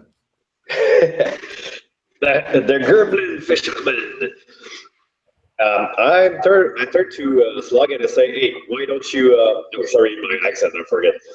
Why don't you send this awesome piece of meat down where we need to bring the beast to us, not us going into his lands. You know what I mean? Okay. Do you want to like forcefully convince him or just ask him as a buddy? Sure, I forcefully convince him with my 3 charisma. Okay, yeah, get some charisma underway. Yeah, that's a 20, but no way. Yeah, 17 plus 3. Oh, okay, 20 mod. All right, cool. So let's see how much effort you can put on him. All right. And if you can get 10 against him, well, whew, if you really want to force him to do your plan, he is a 2-heart creature. So no, it's not force. It's more like I want to motivate him. Yeah. Oh, I see. You got this, dude. So what's your effort? So I roll for what? Basic? Yeah. Oh, that's a 4. Okay, great. So you're basically as convincing as you can possibly be right there. Yeah. So Slog, you're like, ooh, yeah, boy, this guy's really smart. And that comes to you, Fernando. Well, yeah, it looks like we're going to have to somehow find a way to get this guy down below us. And I'm not really sure what's going on in the back now since I got around the corner. So, yeah, Fernando is going to, in every way of calmness, start walking forward towards the creature and just trying to impart a sense that we're not here to harm you. We're here to clean your teeth. We come in peace. So, where exactly do you want to step? You know what? I'll go like past that big crevasse there, the first big crack in the floor. So like within like a half banana. Up in here? Yeah, that's good. About a half banana. Okay, so we're just here to clean your teeth, man. It's nothing personal. So when you step in front of this fire, this thing has like, I don't know, 7 or 9 eyes, and they all zero right in on you. And it closes its big mouth and narrows its eyes and squats down. And it's focused right on you now. Da-da-da. Okay, Strike. You see Fernando going for it reminds me of that scene in Dragon Slayer when he tries to tell the dragon to get down. Yeah. So it's riveted on Buddy. Yep. So can I maybe try to circle around it in a sneaky way? Yeah, roll that stealth, man. Okay. Beat an 11. 13. Nice. So which side are you sneaking? I feel like going the other way. Yeah, that way. Down yonder. Yeah. Okay, so you sneak into the cave, and this thing doesn't even know where you are. It's just completely fixated on Fernando. So you use that to your advantage and move into position here. Okay, that goes to Slog then. Okay, so what were you asking me to do, Ethel? I wanted you to throw the piece of meat over it, so that it goes to us instead of us going to him. Okay, where do you want me to throw it to? I guess just past the fire, so we can see it properly. Okay. Slog, okay, slog full anyway. All right, so that's easy enough. That's an effortless toss. So you just toss the big hunk of meat like right to the side of Fernando here.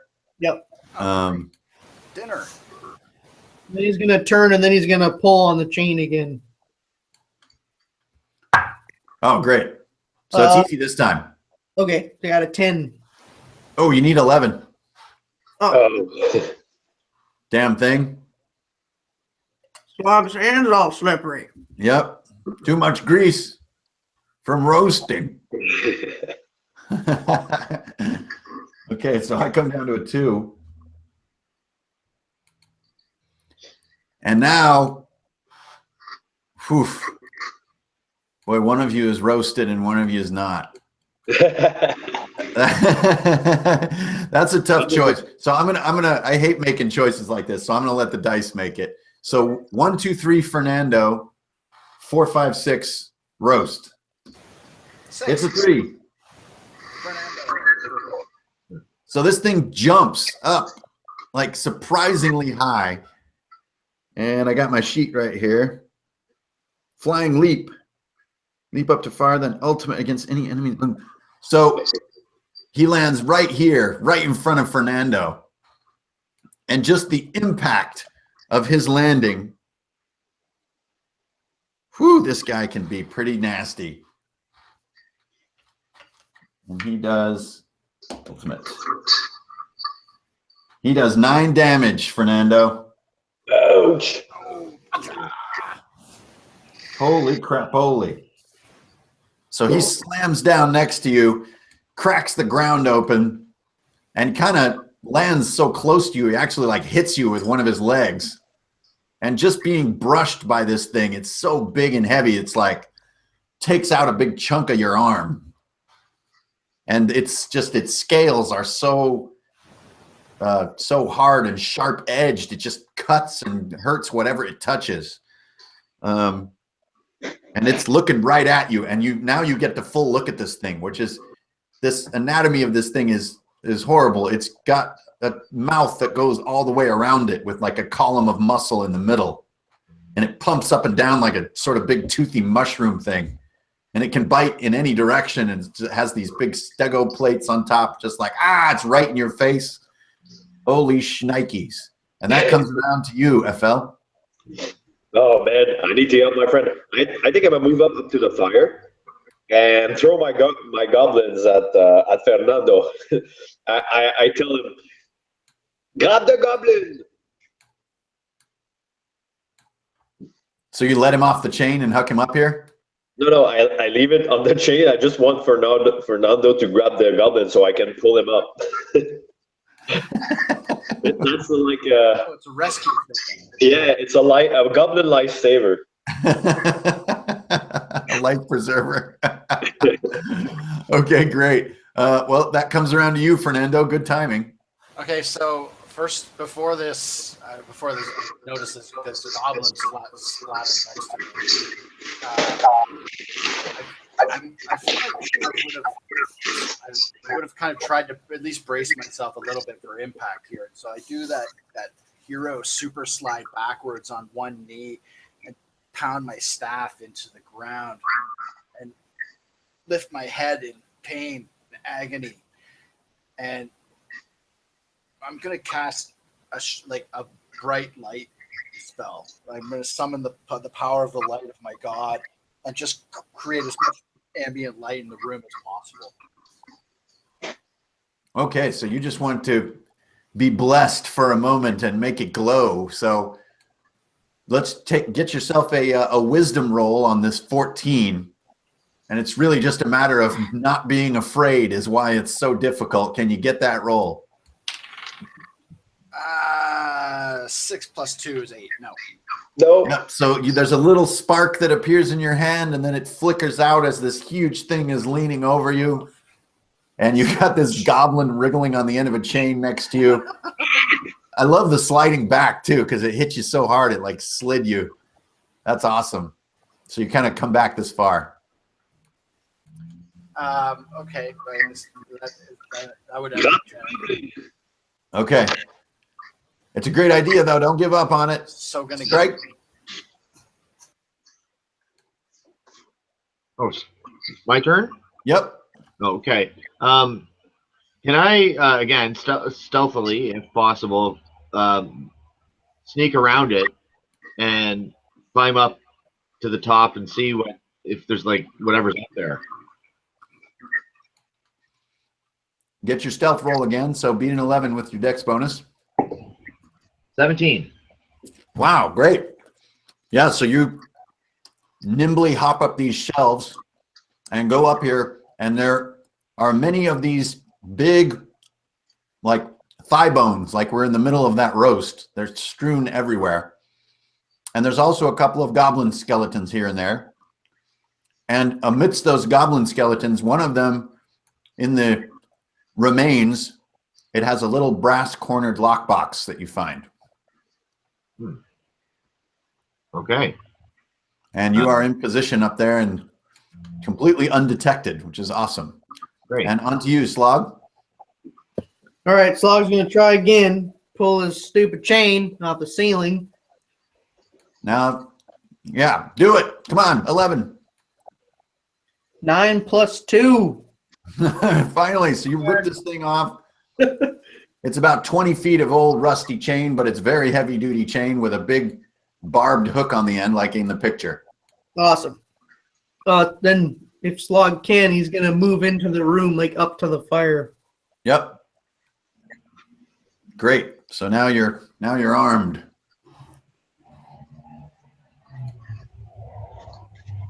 I got this guy still sitting around. Man, it's amazing how long those 4s take, isn't it? It's my favorite number. Okay, now he goes for chomp. So when he chomps, since he is round like this, he can chomp anything close all around him. Fernando.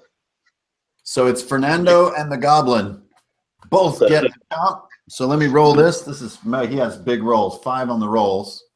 Both have 1 hit point, so they're down. Yeah, it's 16. So Yeah. Fernando, your armor is probably below that, I imagine. yeah, for sure. I'm a 12. Okay. And then here comes the weapon effort. No bonus on it. Oh, Uno. So that drops the Goblin, who doesn't get to do the dying rolls, so he's just dead. And then Fernando, on your next turn, you'll roll for dying. That drops you, right? Super. Yes, absolutely. I am dead or dying. Rather. You're dying, yeah. Okay, and that's my turn. So onward to FL. Man, now I wanted to help Fernando, but I guess the Goblin is inside the mouth of the beast, right? Yeah, well, So it hasn't done Devour on either of them. It has to do 5 damage on a target to start really chewing it up and eating it.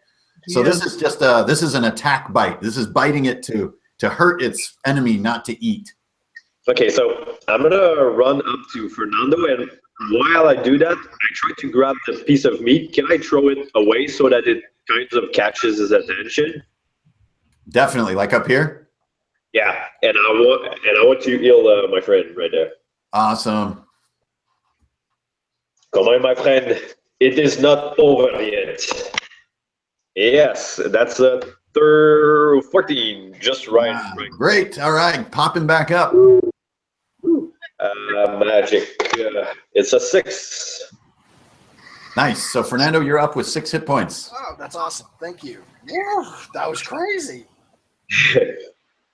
Now, my friend, do your work. Nice turn there, Adjamir. Way to go. Very good.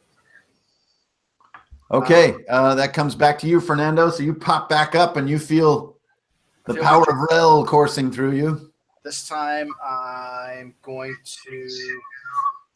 Yeah, no, I think it was the same. I'm going to go with the same instinct I had. Blinding light seems to really intimidate this creature, and we need it to not chew us to bits. So, You saw. yeah, I'm going to. So you're doing the exact same thing. So this time it'll be easier. Okay. So, yeah, exactly the same. Good. Give me light. Nice. So beat an 11 with your wisdom. 11. Bam. 8 There it points. is. Yeah, So you no, form this little Gandalfian gleam in your hand. And sure enough, it hates this light. So that kind of counts as it's sort of terrified by fire thing. So, okay, well, it's not its turn yet. But it hates this light. It's in its face. It just can't stand it. It like closes 8 of its 9 eyes and sort of shuts its mouth and goes back onto its haunches. But to really move it, I need to wait for my turn. So great move there. All right, Strike. So I'm gonna snag that lockbox. Yep, you grabbed it last turn. Oh, I did. Oh, okay. Okay, I want to get back down and somehow hopefully get to the fire and use the bellows on it and smoke the thing. Whoa. Okay, so you just basically run a banana.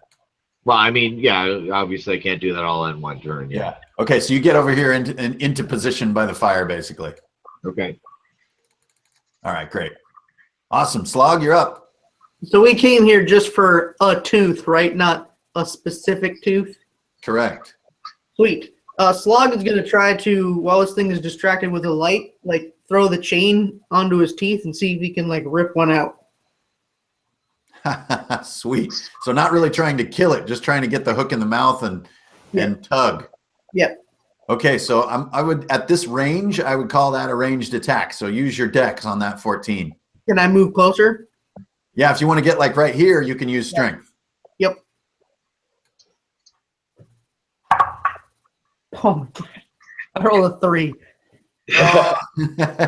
So once you get up next to this thing, even for someone as big as Slog, it's just too intimidating to execute the action you had planned. Yeah, the beast mouth is still closed, so that's why you can't get in.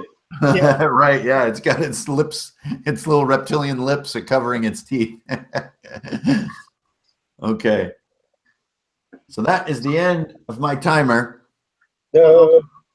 And with that, is sort of, well, first of all, he goes away from the light immediately. Back over here, he snarfs up the meat. He just chomps it down, like basically just gulps it. And when he gets over here, he puts all of his legs together and the sort of top half of his body kind of moves up and he spins, like the top half of him just spins like wildly fast, really quick. And a bunch of debris and spit and chewed up bones all go flying out. And I need Slog, Fernando, and FL. Give me a constitution check on the room as all this offal comes spinning out of its gums. 3 again. 7. And another 3? Yeah. Okay, so on you guys' next turn, any roll that you do will be hard. So you're just covered in like this half chewed, half digested roast and like goblin guts. It just flies all over you. And your next turn will be a hard turn just to shake it off. And that's my go. So FL, that comes to you. Damn it. Nah. Are you still? Yeah, you're still hurt, right? So I think I'm try to heal again, Fernando, my good friend, and it's easy, right? So it makes it a normal check. Yeah, there you go. Did you miss last turn? No, he got it. Yeah, no, No, so it means that it resets. Oh, right. It's only when you miss. It's only on consecutive misses does it get. Yeah, you're right. Yep. So it's So still. yeah, you're still sitting on a hard. Nah, what the heck? I tried. You got this. Oh, I almost got a 20, but now it flips to 2. So it's a All right, Fernando, the holder of the light. Well, would my light spell keep going or was it just one round? Well, since it's sort of an improvised spell that's like sort of, begging a blessing of the gods, Yeah. I think you can keep the light going and move, but nothing else. So it's kind of an extreme version of concentration. Okay. Then I'm You can move around with it, but if you start doing things, you're going to lose your focus. Yeah, no, I'll do that. I'm gonna move northeast though, up into around beside it a little bit more. Like all the way up there. Yeah, that's good. So as you move up, it's just reviled with this light that you're putting in its face. It's clearly driven crazy by it. And Strike? Is there enough fire that I can use, that I can make it a weapon? Like, is it just one little stick? How much fire can I cause damage with the bellows against it? Do you think?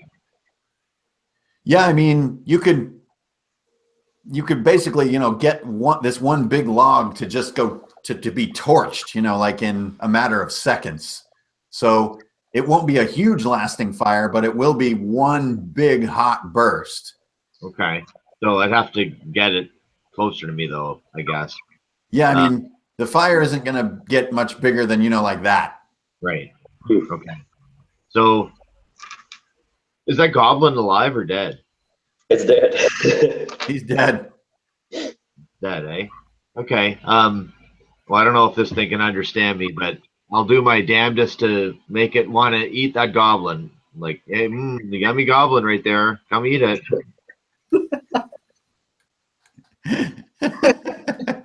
So are you working on the fire or just yelling at the AGNAR? Well, I wanted to come up to eat that goblin, and then I can smoke it with the fire. Oh, I see. That's cool. Come and eat this dead goblin here. I hope you speak common. Yeah. All right, Slog.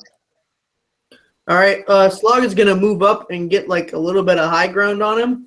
And again, while he's like blinded by the light, I'm gonna try to wrap the chain around like the biggest tooth in there and try to pull it out.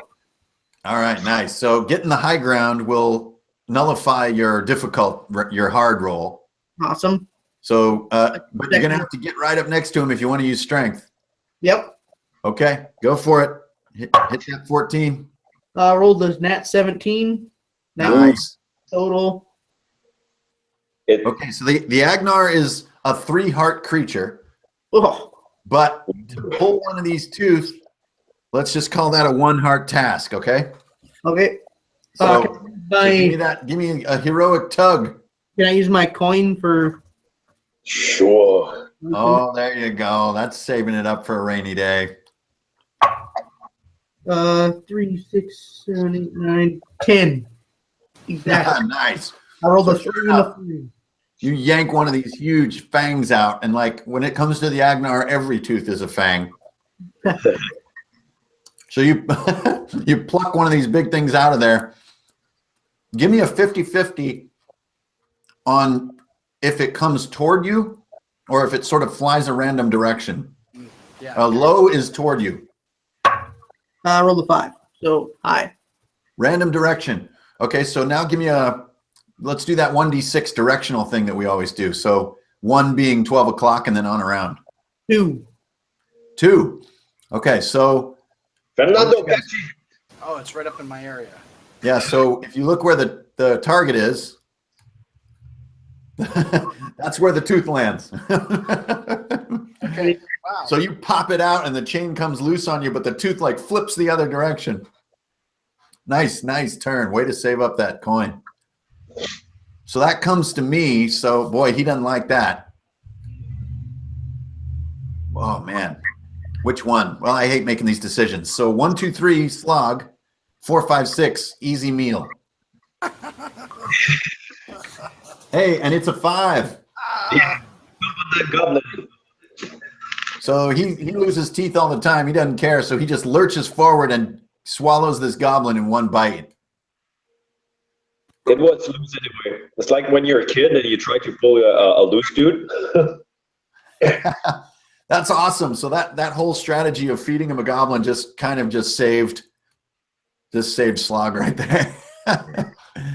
That's fantastic. So he's chomping down this goblin whole, but he's hesitant to get much closer to the fire, but this is where he winds up. And there we come back around to FL, who is now face to face with the beast. Oh my god. Well, I think I get inspired by Slug, so I do the same thing. I have a hook and chain also, so I'm gonna try to do the same thing. Try to pull another teeth, and then I will move back behind Strike so that he can stoke the fire and not burn me. Okay, well, go for the attack first. That's a 17 plus whatever string, I guess. So 18. Nice. So you got to do 10 effort on tugging that tooth to pop one out. That's not happening any close. I can do max 7. So that's a 3. Nice. So he's got 13 against him so far. Yeah, and I move behind Strike. I tap her on the shoulder and say, "Do your stuff, my friend." Okay, Fernando. Burn it.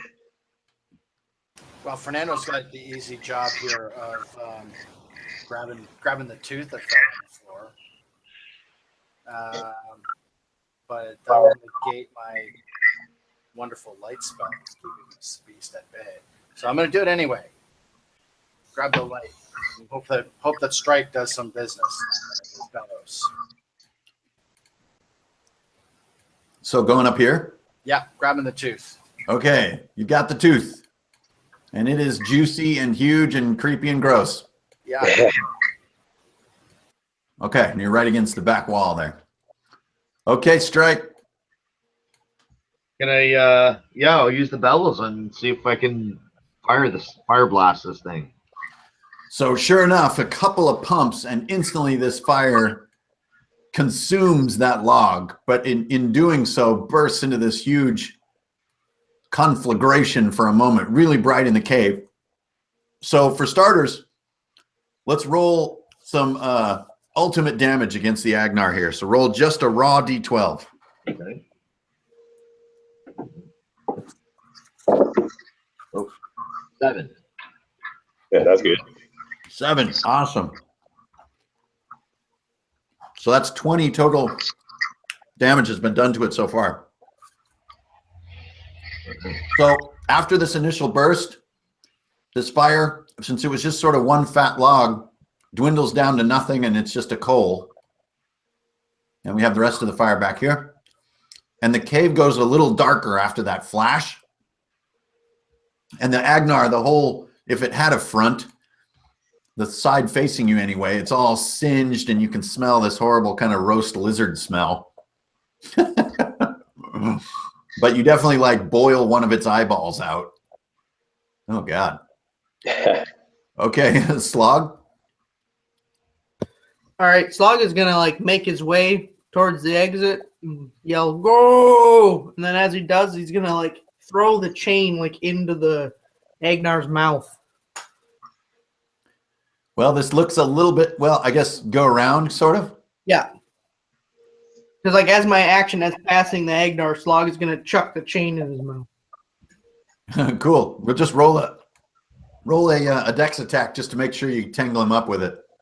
Okay. You're just trying to sort of distract him a little, right? I'm just trying to like maybe choke him or get him distracted with the chain being in his mouth or something. I rolled a 17.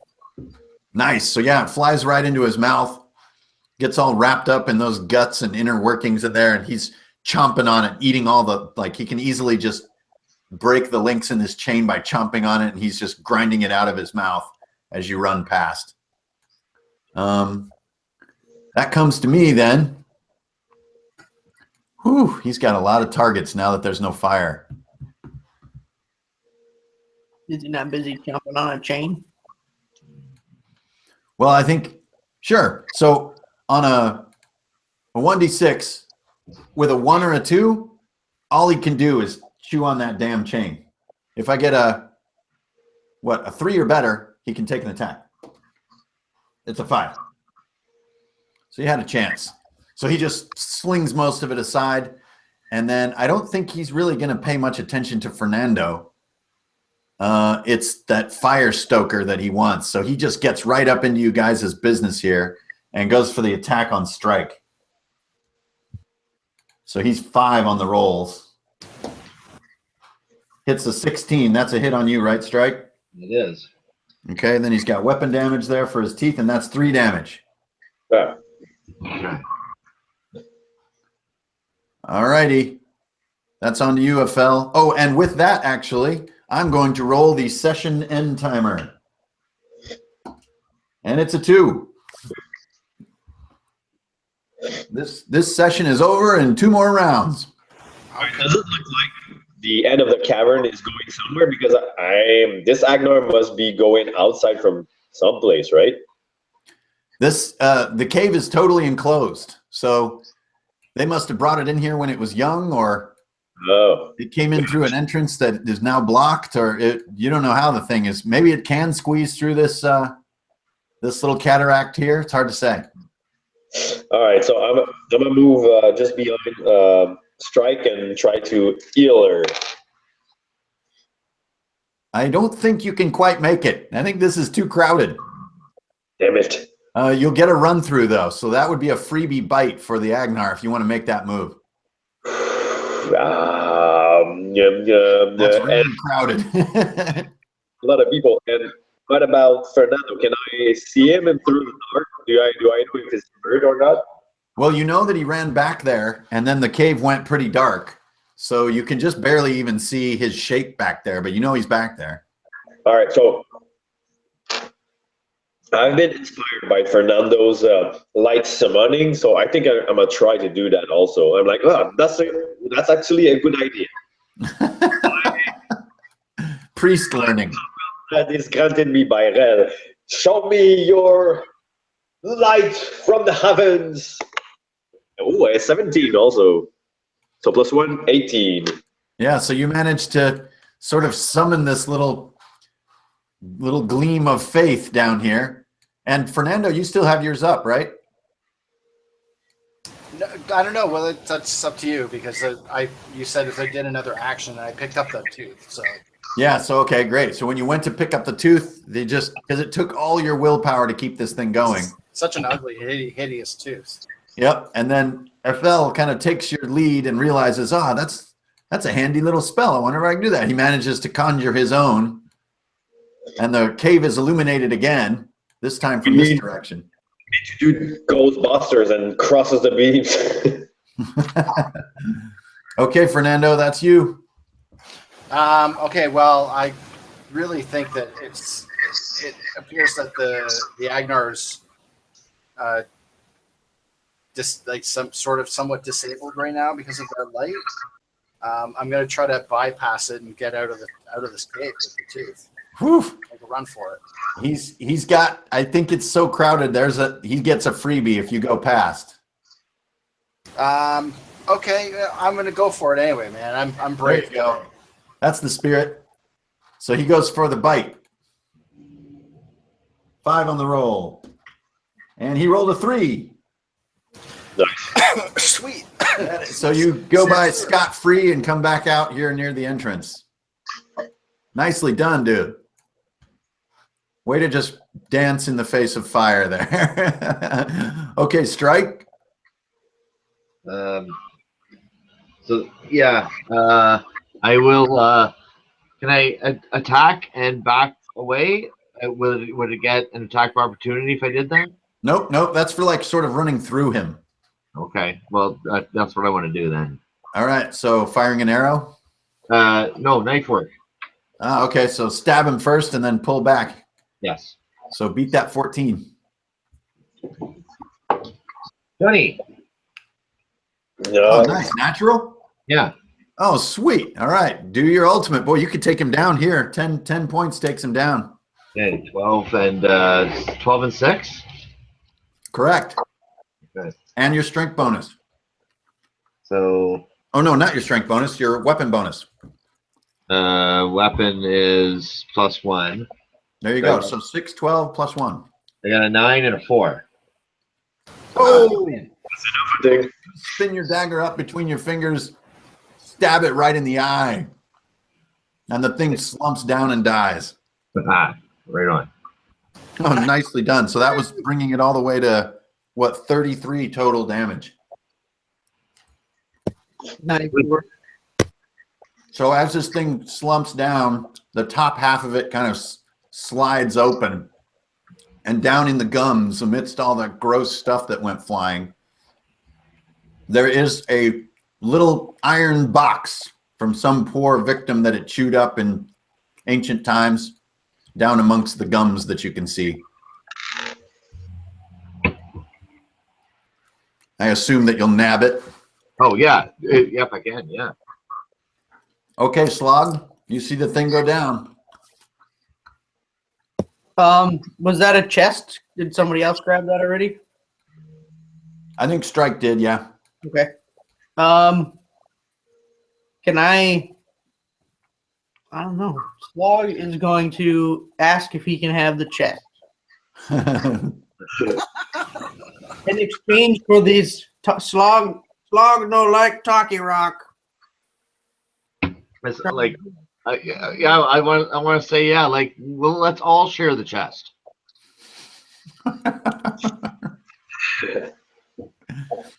You can have it, but I'm going to carry it out of here. Well, Slog wants to smash it. Yeah, smash it. Yeah, can I give him the chest? So you want to hand it to him to let him smash it open? Yeah. All right, so Slog, go ahead and do your chest work. As you hand him that, he hands you the talking stone because he doesn't like it. It's like 16. Yep. It's just a normal 5. chest, so 10. So 5 on the chest so far. Okay, cool. So keep track of that. I am out of the picture. that talking stone had 7 on it. Is that specifically to me? So if I hand it to him, does he keep that 7? No, that was you learning it. Okay. So this is, I go down to a 1 there on my session ender, and this is our last round. So we may or may not continue our adventure here, but if we were going to, I think you can see the intrigue of ending a session this way. Is like if we were just going to pick right up where this leaves off, which we may yet do, it's kind of cool because you're all probably working on some healing, working on some chests and stuff, and time just freezes. And it makes the next session start in a really interesting way. So it can be weird for a one-shot, but for ongoing games, man, it feels really cool. So with that hard sell, FL, you're up. Yes. Faithful to the tenets of Rel, one of the tenets is cherish deads severally. Sorry. So I think I'm gonna walk up to the AGNAR and try to do some kind of ceremony to make his soul pass into the afterlife. Oh, fantastic. Ashes to ashes kind of stuff. Nice. So for doing that, when you do that, you sort of find yourself really channeling your god, channeling Rel directly. And also already have light in my end, so I named this spell Light at the End of the Tunnel. So I put my light into the eyes of the AGNAR so that you see the last light until he passed to the other side. That's awesome. So at that moment, feeling that channeling of the god, you can pick a milestone reward from the priest milestone rewards. Sweet. So you not only learned from Fernando, but you actually had the mercy to give this thing an honorable demise. Most respectable. Excellent ending for your character. That's a final image for us to take away. Red. So Fernando, you have your sort of final parting action for your character. Fernando sees Ethel and he's like, "Yeah, absolutely, that's brilliant. But I'm gonna take this tooth and give it a bit of a shine. I'm gonna just use my shirt and just polish it up and try to keep it clean and make it a little bit more respectable looking than whatever gross tartar was on it from." So when you start cleaning this thing, sort of the camera moves in slowly, and as you polish off the tartar and the slime, scrub it a little bit more. Then, since you're near what's left of this little roasting fire here, you hold it over to the fire to look and realize this thing is like solid opal. Oh. So it's actually has like a gemstone quality to these teeth. Wow. And kind of like a pearl. You know how a pearl is a naturally formed part of an organism, but it kind of creates this jewel-like property. And this thing is remarkable. You hold it up in the light and like you kind of get that almost Raiders of the Lost Ark kind of look as you look at this thing. It's like, whoa, this is more than just a whoa. And that's kind of your parting image. Yeah. Awesome. Win. Great one. Okay, Strike. Jeez. I don't know what to do. It doesn't look like there's really much for me to do there. Can I help break that chest? You bet. That weird stone thing I handed you too. So give it a smash, and it's easy since you're both working on the same thing. So beat an 11, or no, a 9, sorry. I got a 9. Great. So put some effort on it. That D6? Yeah, like you're sort of smashing at it with your knife? Yes. Oh, no. Well, I don't know. Yeah, I guess so. Yeah, why not? Okay. 1. Anyway, do I got weapon damage with that? You bet. Okay, so 2. What was it? 2? Yeah. Okay. We're up to 7. So in classic style, the final image for the rogue is sitting on the floor in a fire-lit cave trying to pry open a treasure box. Okay, Slog, what's your final moment? Slog's final moment is he's going to try to like rip this chest open. There you go. Slog crush. 14. Yep, it's an easy, so it was only a 9. Oh, nice. And it doesn't matter what I roll. 5. Chest is open. That pops it. So Slog, give me your 1d100. But he's like pulling it open like this, so when it pops open, it shoots the stuff out towards Strike, so he can roll it. Okay, Strike, give me the 1d100. Okay.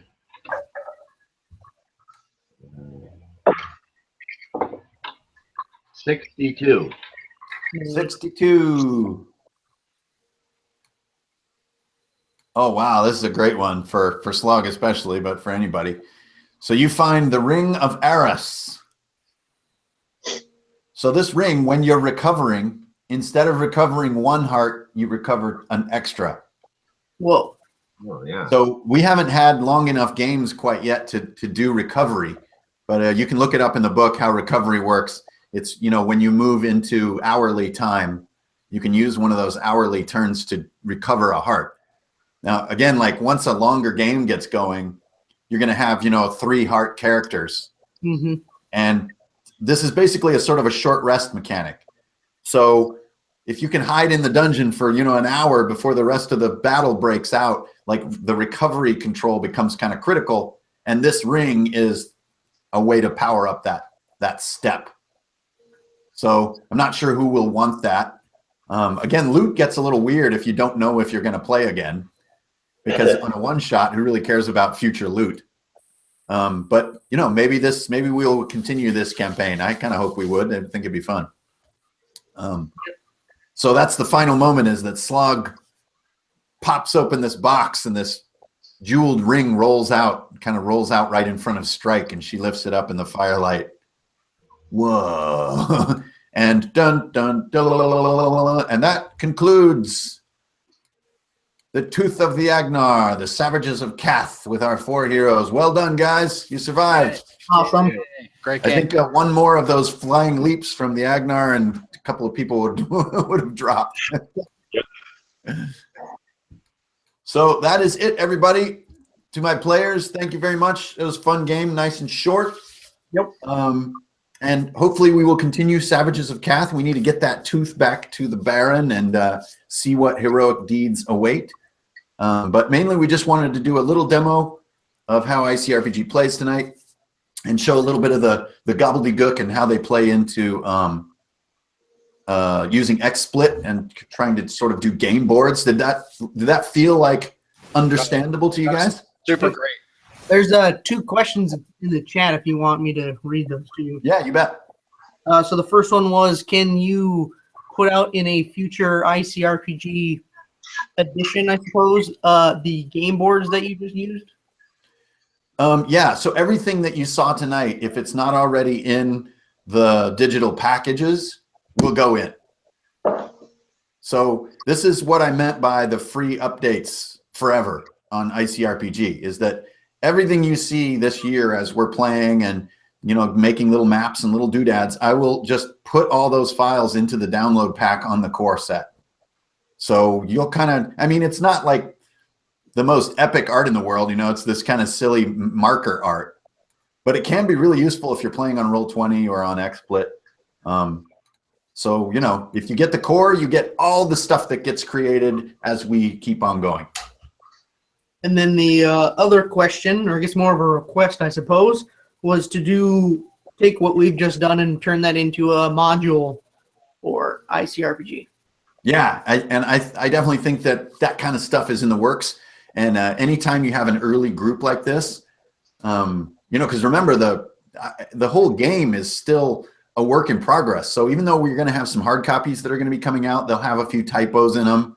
And they'll have a second that maybe we change a rule later and we go on to 2nd edition. And groups like this, that's why I really appreciate Gentlemen, will help to press that frontier and improve the game and create more parts and pieces for it. So I don't think Savages of Kath is quite ready to be a module yet. We need to play through it a little more, maybe see some other ways that it could pan out. But for me, I'm also just experimenting as a DM. I'm trying a really low prep method of play. Which is kind of what I wanted out of this system, because I got so many games going. I wanted something that was a little easier to throw together. So it wasn't quite as deadly as I had expected tonight. Usually I run the deadliest of games. Last time we were almost taken out by a freaking bridge. Yeah. Yeah. So you just never know what's going to happen on a night. But yeah, I think the module of Savages of Kath would be really cool. Sweet. Okay, great. Well, Play again if you guys want to. what's that? I said I'm up for playing again if you guys want to. It's great. Hey, giddy up. Yep, sign me up. Okay, great. Yeah, and I really like these sort of little 2-hour sessions. They're really easy to fit into a night. Yep. Okay, great. Well, that's Runehammer Games, Drunkards and Dragons, and my esteemed players here. We have Adramir Pollinor, Bungwires, Ground Beef Gruber, and Cyrus Draken. Thank you, gentlemen. Thanks, everybody, for tuning in. And we'll see you on the interwebs. Giddy up. Strength and honor.